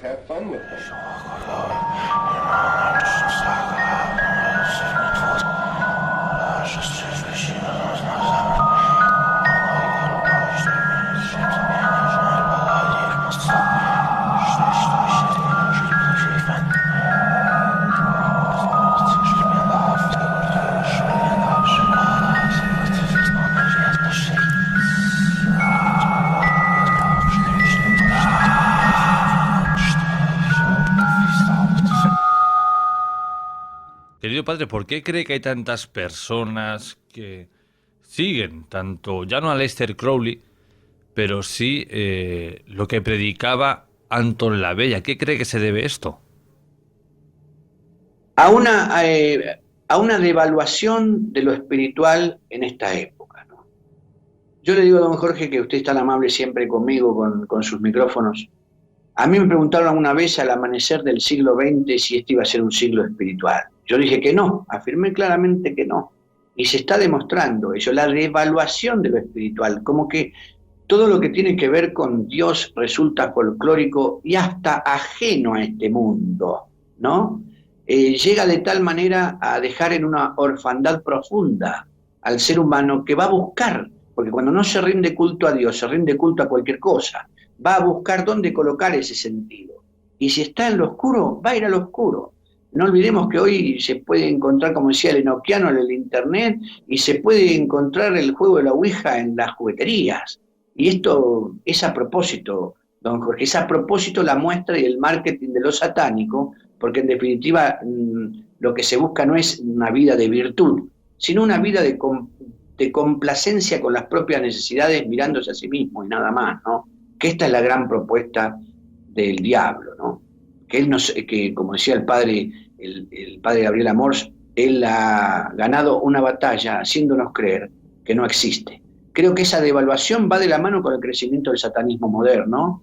En algunos casos es consciente y en otros casos inconsciente, porque hay quienes desprecian la ley y no se llaman satanistas. O sea, inconscientemente lo son, y no adhieren, digamos, a las normas, tienen un desprecio completo por todo lo constituido, por la sociedad, ¿no es cierto? Entonces, y por el otro, no creen en las virtudes, en el prójimo, no se llaman satanistas, y sin embargo ejercen un satanismo inconsciente. Esto también es importante decirlo, ¿eh? Y no olvidemos una cosa, no es satanista cualquiera. Recién hablábamos de la búsqueda de dinero y demás de parte de Sandor LaVey y compañía. No le faltó dinero tampoco a Aleister Crowley. No es satanista el que quiere, es satanista el que puede. La larga historia de la humanidad nos señala que los satanistas eran personas muy poderosas con mucho dinero. Con esto quiero decir, ¿quiénes están fomentando el satanismo en la sociedad? ¿Personas pobres que se reúnen 2 o 3 para decir que le prenden una vela negra al diablo? No, señor. Hay intereses mucho más grandes y de mucho dinero atrás de un satanismo real y serio. Y otra cosa es el marketing de las series que vemos, como la de Lucifer y Sabrina, la hemos mencionado en algún momento en sus micrófonos, y aquí también tenemos un fomento de esa visión simpática de Lucifer, ¿no? Que hasta en su última temporada muestra, ¿verdad?, la espada flamígera, la espada de San Miguel en su mano, levantando él la espada, vencido San Miguel, cortadas sus alas, ¿no? Como que la batalla la pierde el general de Dios. Estas cosas son muy delicadas y no son ingenuas, señor. Lo mismo que con el caso de Sabrina y la figura de Baphomet, ¿no?, que aparece durante la primera temporada, y la figura exaltada de Lilith, la mujer demonio, en la segunda temporada, ¿no? Tampoco es ingenuo. Hay una ingenuidad imperdonable, decía el padre Anselm. No podemos creer que estas cosas pasan por casualidad o simplemente por moda. Se busca instalar el satanismo como una opción cultural. Entonces salen los satanistas a decir, merecemos nosotros porque somos una opción de cultura, una mirada distinta, y se ofenden porque existen los 10 mandamientos y los mandan quitar de las plazas, como han hecho en Estados Unidos. Sin embargo, invierten dineros para repartir cuadernillos para colorear en las escuelas de Estados Unidos. Cuadernillos para colorear para los niños de la primaria. ¿Es casual? ¿Es ingenuo? No, señor. Hay todo un mover de esa guerra espiritual que empezó en los cielos, que hoy se manifiesta claramente en la opción que debemos hacer por la luz o por la oscuridad. Actualmente la Iglesia está dando un salto cualitativo muy destacable. Una prueba de ello es que usted esté hoy aquí hablando de estos temas abiertamente. ¿Cree que de alguna forma el hecho de que haya tantas personas que se hayan declinado, ya no por Anton LaVey o por Aleister Crowley, sino por el satanismo en general, de alguna forma también hay responsabilidad de la propia Iglesia, porque no ha sabido llegar a las personas de una forma más abierta, de un lenguaje que ellos pudieran entender? Mire, don Jorge, usted ha dicho algo muy oportuno, ¿no? El actual Papa es el hombre que más ha hablado en los medios sobre la existencia de Satán. Interesante. Por otro lado, en el año 2013 ha sido quien formalizó la existencia de la Asociación de Exorcistas. Los encuentros en el Ateneo Pontificio Regina Apostolorum de Roma hoy se han mostrado con una apertura ecuménica, ¿no? De ahí que yo estuve hablando en la Cumbre de Exorcistas de Roma en ese año, invitado por Vaticano. Pero hay algo que es aún más hondo y triste que lo que usted dice. No se trata de haber silenciado la figura del diablo, se trata de haber alejado la persona de Dios. La teología cristiana tiene culpa alejando de la gente la proximidad de un Dios que quiere caminar con él. El laicismo, que hoy termina volviéndose una opción hacia el satanismo, hacia el satanismo. El laicismo ha sido fomentado por esta teología, una teología que resultó colocar a Dios tan pero tan lejano, en un trono tan inmensamente, ¿cómo vamos a decir?, ajeno a la realidad humana, que entonces el ser humano se quedó aquí sin nada, es decir, sin huérfano, sin opciones, por entender a Dios. Se enseñó tanto el ritualismo también desde la Iglesia con los sacramentos que nos olvidamos de caminar con Jesús. Creo yo que ahí está el punto. La culpa no solamente es de haber silenciado la figura del diablo, el racionalismo que entró a la Iglesia, que hace que muchos curas no crean en la existencia del diablo, que vuelve a los exorcistas antipáticos adentro mismo del clero, es otro punto. Ese racionalismo resulta terrible. En las cátedras eso me lo comentaron en Roma, en las cátedras de formación de los seminaristas ya no existe la materia angelología. Y si no se habla de los ángeles, ¿cómo hablar del ángel caído? Es decir, ni se toca el tema en los seminarios. Esto sí es responsabilidad, pero si esto va unido a una cuestión donde todo lo que hay que hablar de Dios resulta tan embrollado como una teología que está ajena a la vida cotidiana, y entonces nos quedamos sin Dios en la vida cotidiana. La culpa es de la teología. A eso me refería porque muchas personas o aseguran o documentan que, claro, la Iglesia se ha pasado durante siglos y siglos poniendo, como tú bien has dicho, a Dios en un trono y que tan solo impone normas pero que no ofrecía nada, ¿no? Y sin embargo aparecen estos personajes, Aleister Crowley y Anton LaVey, y ofrecen la figura de Satán como el que no pide apenas nada pero que lo ofrece todo, ¿no? Aquí hay una gran confrontación. Es así, por eso podemos hablar de una sociodemonología, don Jorge. Es decir, el demonio no vive en el infierno. Si creemos eso, es una torpeza. El demonio se mueve en los aires, pero además actúa con sus agentes aquí en la tierra. Mientras el cristianismo en general se pone a pensar, mirándose el ombligo, qué tiene que hacer para llegar más a la gente, el diablo está caminando entre las personas y ofreciendo, ya no solamente esos bienes temporales, sino una gloria y una vamos a decir, una majestad y una dignidad que de repente el cristianismo ha dejado de lado, ¿no? Y no se trata de oponer una cosa a la otra como si fueran dos productos, una tienda ofreciendo al diablo y otra tienda ofreciendo a Dios. No. Se trata muy bien, y usted es muy profundo en esto, don Jorge, gracias. Se trata de que tenemos que hacer caminar de vuelta a Dios en la sociedad. Tenemos que mostrarlo atento a las necesidades. No solamente para decir hay que ayudar a los pobres, que está muy bien, sino también dar respuestas concretas al tiempo presente, a las situaciones. Voy a decirlo de esta manera. ¿Por qué crecen otras religiones y el cristianismo parece disolverse? ¿Por qué? Porque ofrecen respuestas inmediatas a la necesidad y ofrecen una rutina del día y definen bien quién es quién en la vida familiar. Todo esto no lo tenía resuelto ya el cristianismo. ¿Por qué lo acalló? Se transformó más en una institución preocupada por sí misma que ocupada en el mensaje: id y predicad y bautizad y sanad y expulsad demonios. Yo creo que ahí está el punto. No sé si estoy respondiendo a lo que usted me pregunta, pero soy espontáneo como usted lo merece. Exactamente, la Iglesia, el punto de vista que tenemos desde fuera es que se ha preocupado de sí misma, de su propia institución, bueno, como algunos dicen también, de amasar fortuna y siempre pedir, pero no daba. Entonces, otras religiones piden menos y van caminando con las personas cada día, están pendientes de ellas, ¿no? Entonces, quizá aquí es donde la Iglesia, de algún modo, ha flaqueado, ¿no? Por supuesto, porque, a ver, y fíjese con esto, don Jorge, el anonimato parece ser lo apropiado adentro de la Iglesia de Roma. Hay otras tradiciones cristianas que esto lo han vencido.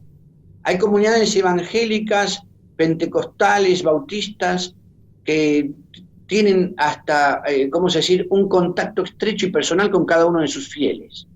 Tienen una dedicada actuación al lado de cada familia. Esto es lo que la gente necesita y espera. No que le digan que Dios es Padre, sino mostrarle el sabor de ese Padre al lado de ellos. Si no, el Padre será el oscuro, ¿no? Porque no existe espacio vacío. Lo que no ocupa la luz, lo ocupará la sombra. Y aquí es donde encuentra ese espacio vacío Satanás, Lucifer y Baal para trabajar sobre la vida, primero personal y luego familiar, ¿no? Es decir, hay que volver a una iglesia misionera que tenga no solamente palabras simpáticas que se acomoden con el mundo, y aquí podríamos hablar extenso sobre el globalismo y demás, y el acomodarse con el mundo. No quiero entrar por ahí porque nos vamos a ir a otro programa, y estoy dispuesto a conversarlo. Pero en este caso, que estamos hablando de satanismo y cristianismo, el cristianismo ha cedido el lugar, ha concedido, porque el mensaje de Jesucristo es un mensaje vigente, porque Él no ha muerto, Él está vivo. Los cristianos predicamos la resurrección y la creemos. Mientras tanto, ¿cómo es posible que frente al silencio expuesto por la vida y una vida verdaderamente con sentido, aparezca el que propone la muerte, la desgracia, que es Satanás en definitiva, y consiga sus adeptos?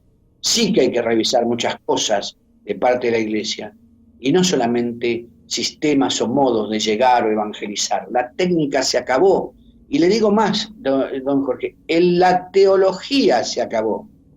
Yo predico que la teología ha tenido un fin. A lo que hay que volver es a la mística, porque a la gente no le importa el saber de Dios, sino el sabor de Dios. Hay que devolverle el amor de ese Dios que está atento y que es padre y madre y que cuida y protege con su providencia y que le da sentido al dolor y hasta la propia muerte. Sin mística tenemos discurso, y mucho cristianismo es de discurso. Con esto terminamos nuestra charla con esta frase tan profunda, ¿no? La gente no quiere saber de Dios, sino quiere saborear a Dios. Querido padre, ha sido un placer que haya estado con nosotros hablándonos de estas dos figuras del satanismo, de Aleister Crowley, Anton LaVey, y charlando un poquito sobre de por qué la gente se va inclinando hacia otras religiones. Como siempre, un fuerte abrazo y hasta la próxima. Fuerte abrazo, don Jorge. Un honor para mí estar siempre en sus micrófonos. Quedo a su entera disposición y ruego a Dios que me lo bendiga a usted, a su equipo y a todos los oyentes, y que San Miguel Arcángel, el exorcista invisible, el que ha vencido a Satanás, el que nos cuida y nos guarda, esté en la puerta de cada hogar, trayendo luz, paz y armonía para cada familia. En el nombre de Jesús. Amén. Gracias, don Jorge.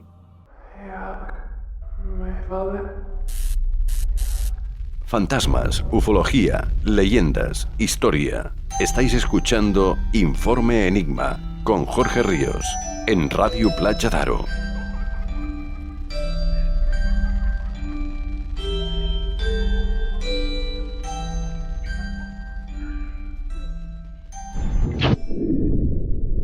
Los científicos están estudiando el fenómeno, específicamente ese estado de trance que parece caracterizar a los agresores. Se trata claramente de un desorden del comportamiento, pero ¿qué puede haber provocado una situación tan dramática como la que estamos viendo esta noche?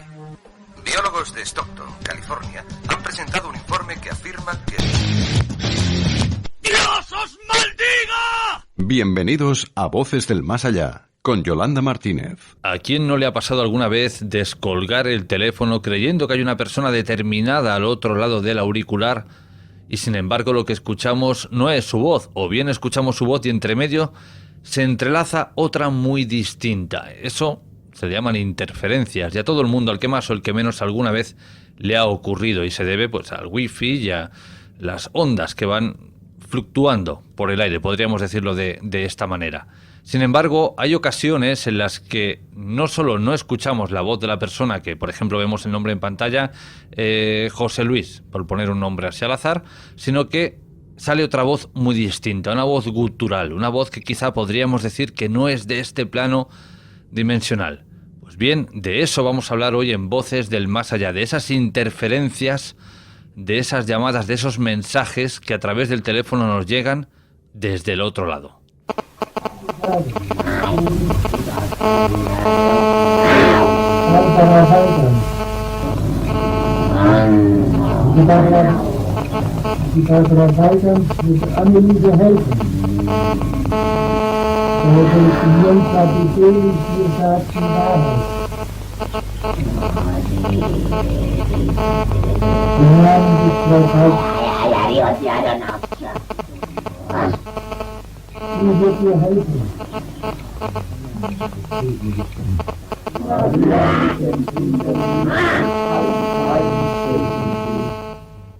Yolanda Martínez, bienvenida, ¿cómo estás?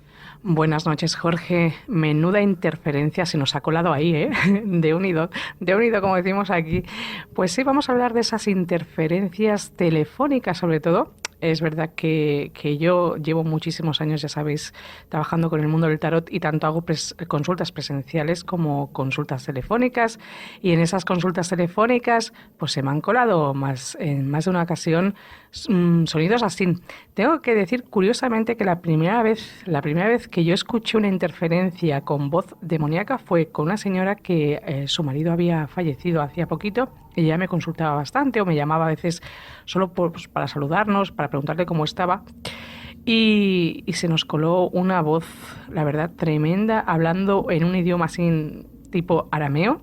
y la verdad es que te echaba un poquito para atrás, ¿eh? Esas interferencias son horribles. ¿Qué hacemos? Pues cuando nos ocurre eso, lo que hacemos es colgar el teléfono y volvemos a llamar.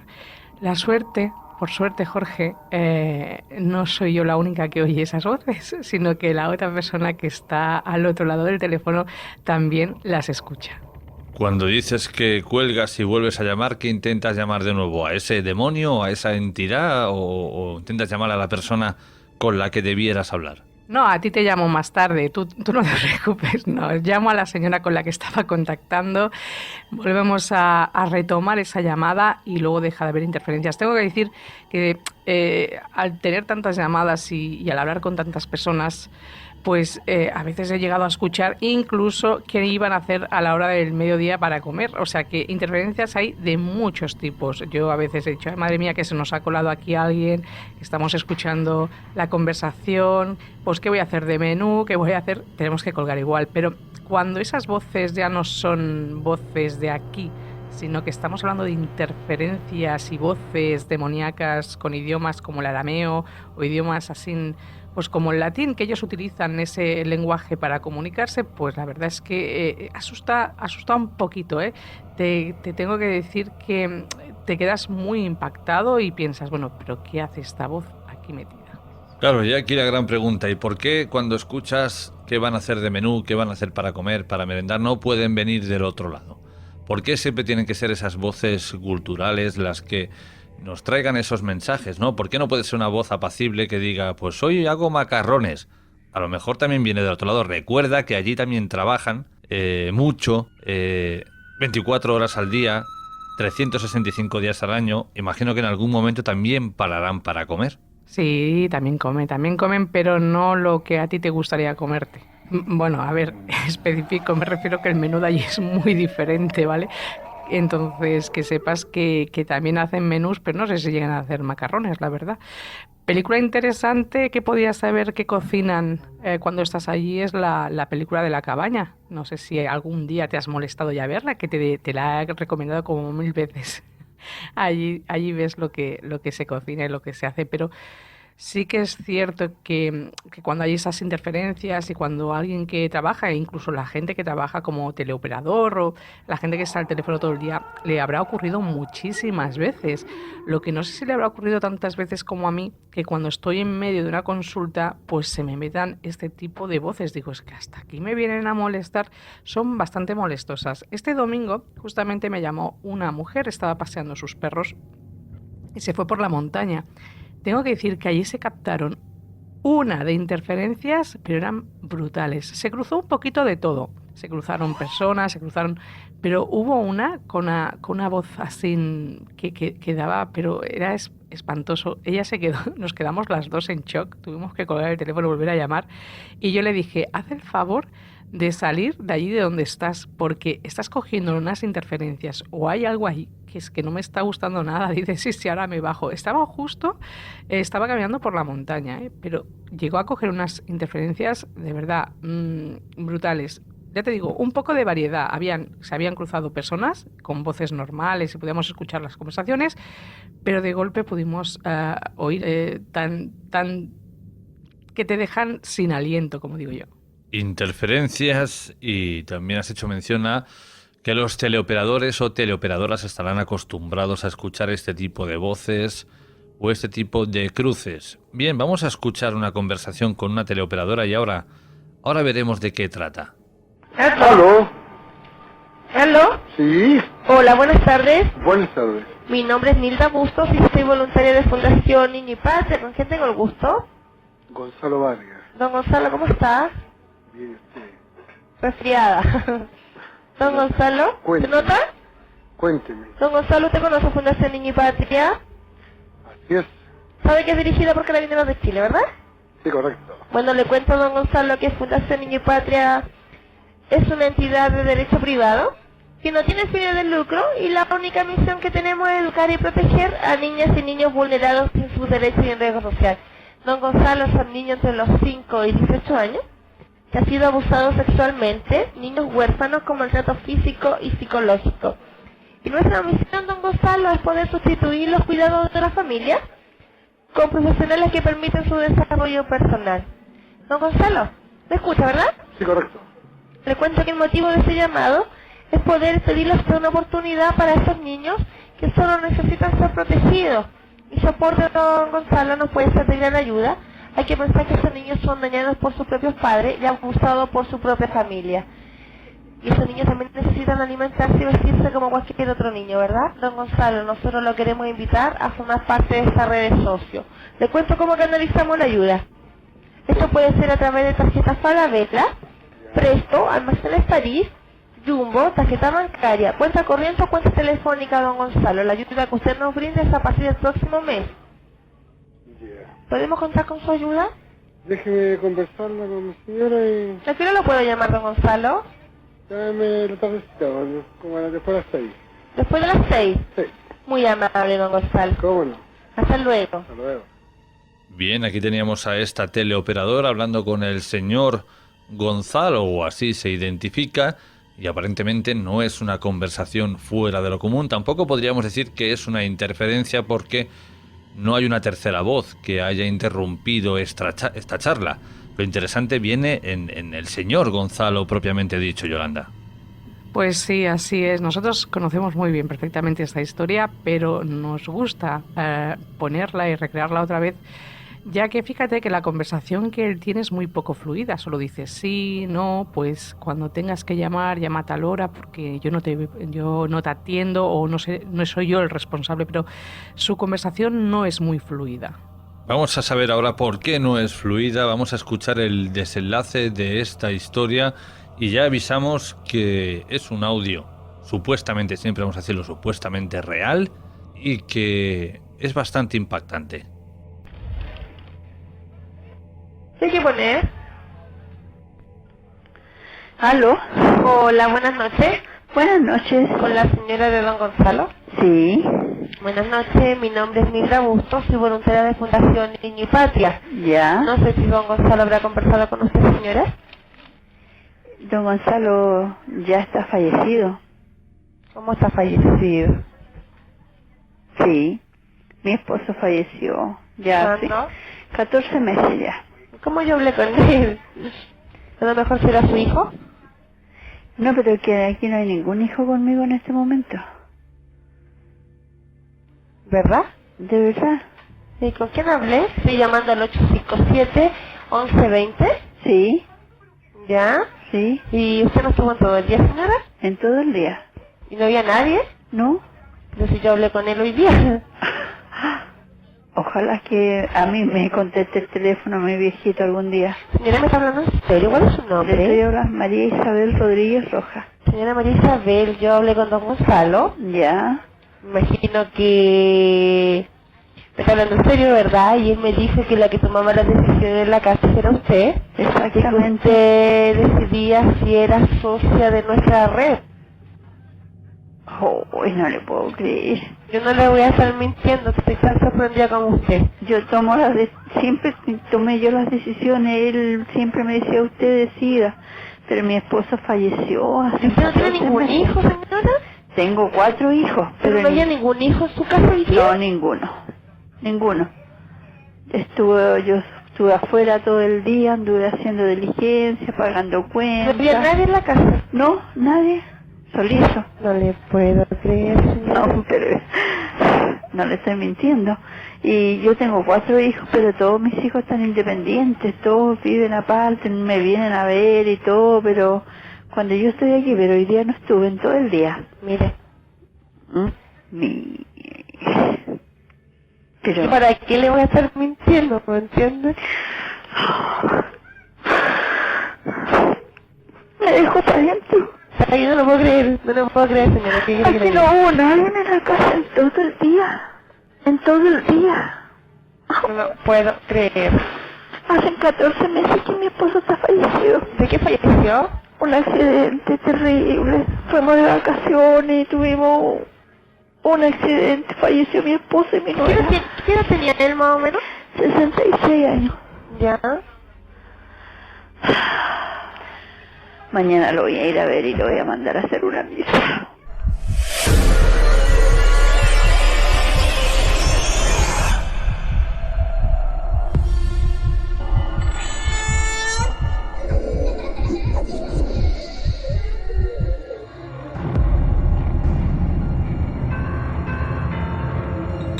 Bien, os pongo un poco en situación por si alguien se ha incorporado más tarde.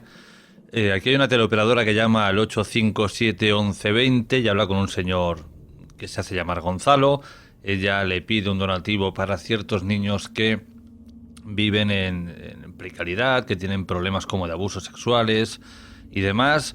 Él de alguna forma acepta, aunque como hemos escuchado en el primer audio, la conversación no es fluida, es bastante escueta, pero dice que su mujer es la que tiene que tomar la decisión, que llame a partir de las 6 y que hable con ella y le comente la situación y que ella decida, ¿no?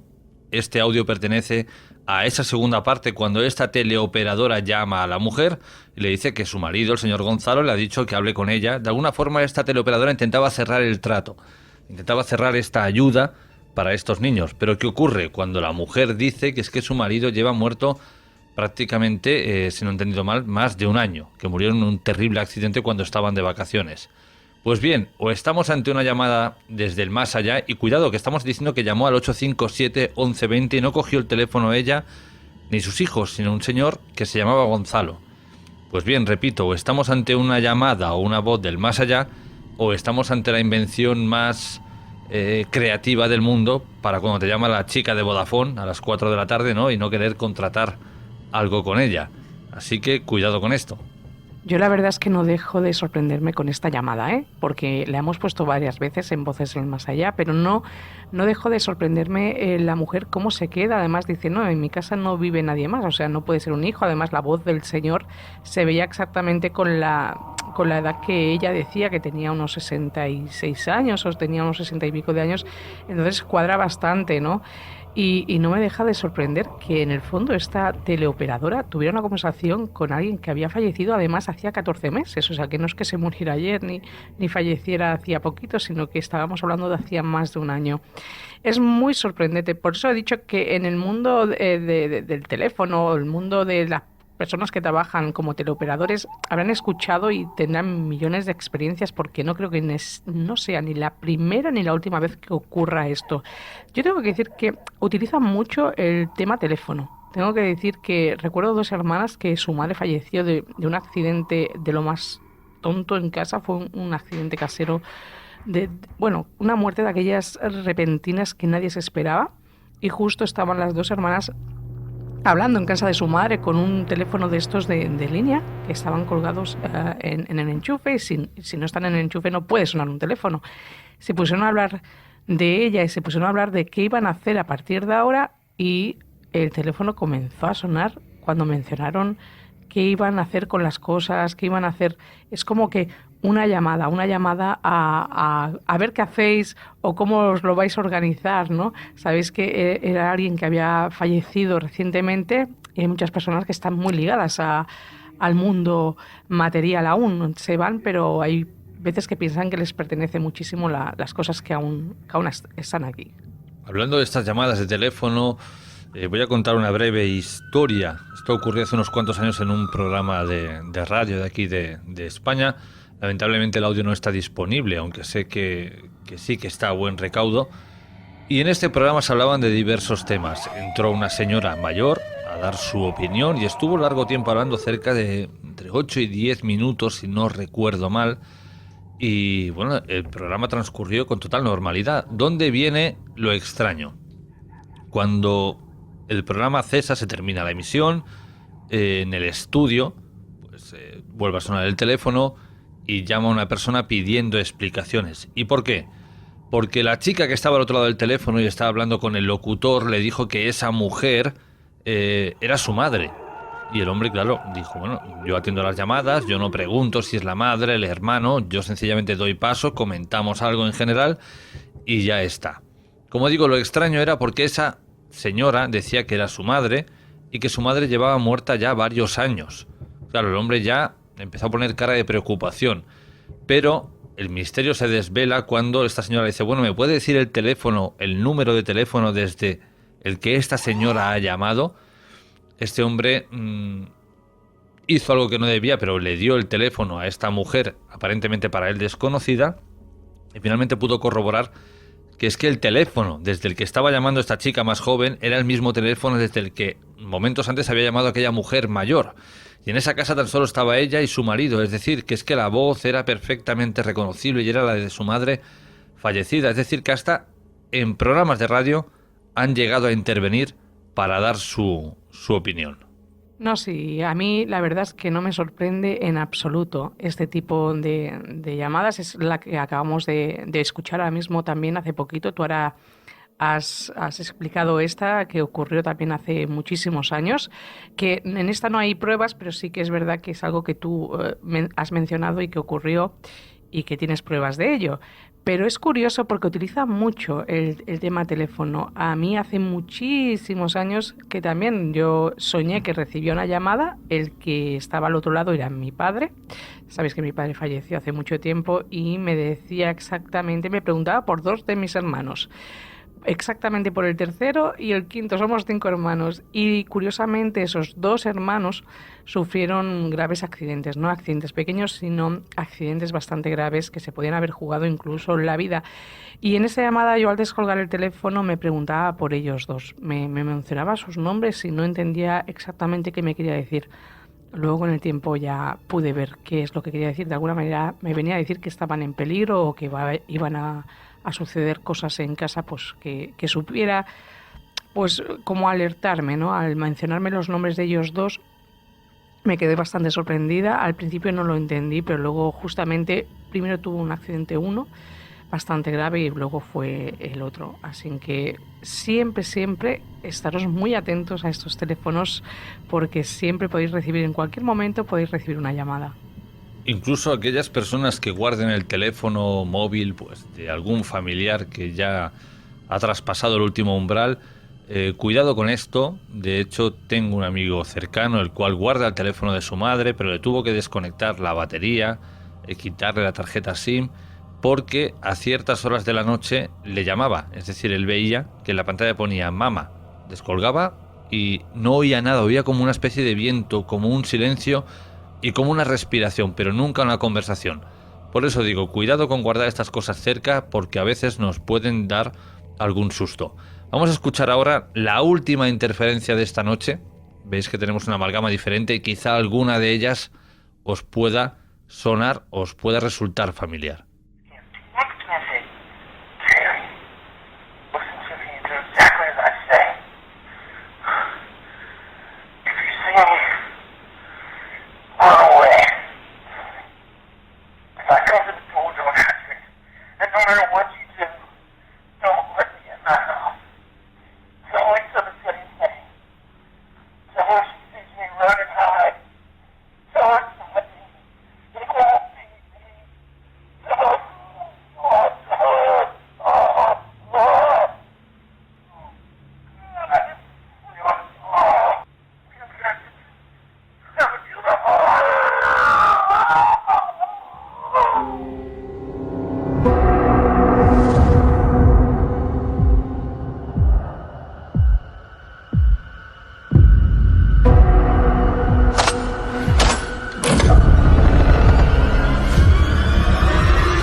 Esta sí es una interferencia más al uso, aunque al parecer también le atribuyen un destino paranormal. Es una conversación de una persona, evidentemente del extranjero, se entiende por el idioma, pero como os dais cuenta, entre medio se van colando estas voces que gritan y que dicen cosas extrañas y que tienen de nuevo ese tono gutural, ¿no? Claro, la pregunta está en el aire. ¿Hablamos de alguien que está resfriado o realmente es una voz del más allá? Bueno, yo lo único que vengo a decir es que igual que podemos recibir llamadas o interferencias de estos seres fallecidos que se han ido y nos quieren dar sus mensajes o nos quieren avisar de muchas cosas, como el caso de mi padre que me avisó de mis 2 hermanos, o en el caso de que quiso dejar este señor esta prueba a su mujer que aún estaba viva, porque era una manera de hacerles saber a su mujer que él estaba bien, ¿no? Por eso yo creo que se pudo, pues Se pudo dejar esa prueba en un contestador automático de que él estaba bien, y es una manera de que las personas que estamos aquí dejemos de sufrir, ¿no?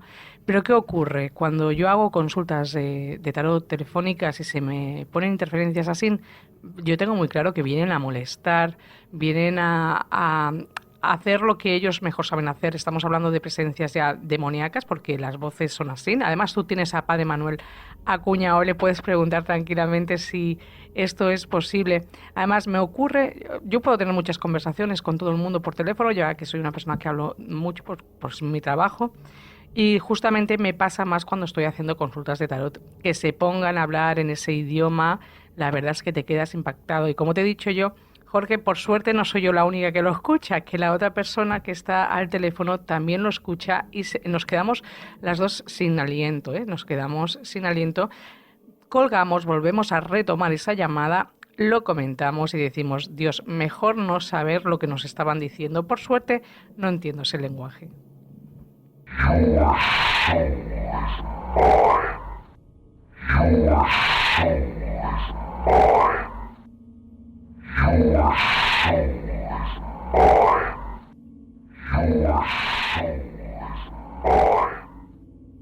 Pues voces así. Imagínate, tú estás teniendo una conversación con alguien y de golpe se te meten voces como la que acabamos de escuchar y tú piensas, bueno, ¿y ahora qué hago? Nos quedamos en silencio, porque ¿qué haríais vosotros? A ver. Averiguar su signo del zodíaco, a lo mejor es un demonio Cáncer. Por Dios, ¿cómo no iba a salir hoy el Cáncer? Pues seguramente que sea Cáncer. Oye, los Cáncer me van a odiar, ¿eh? Antes eran los Géminis, ahora vamos a pasar a los Cáncer. Vamos, me van a tener ahí... Habrá que cambiar de signo. Yo es que de momento nos quedamos con los Cáncer. Bueno, aquí teníamos estas interferencias recibidas a través del teléfono. Digo a través del teléfono porque hay otros aparatos. Incluso en las radios antiguas también se han colado estas interferencias, en televisores antiguos también se han colado estas interferencias.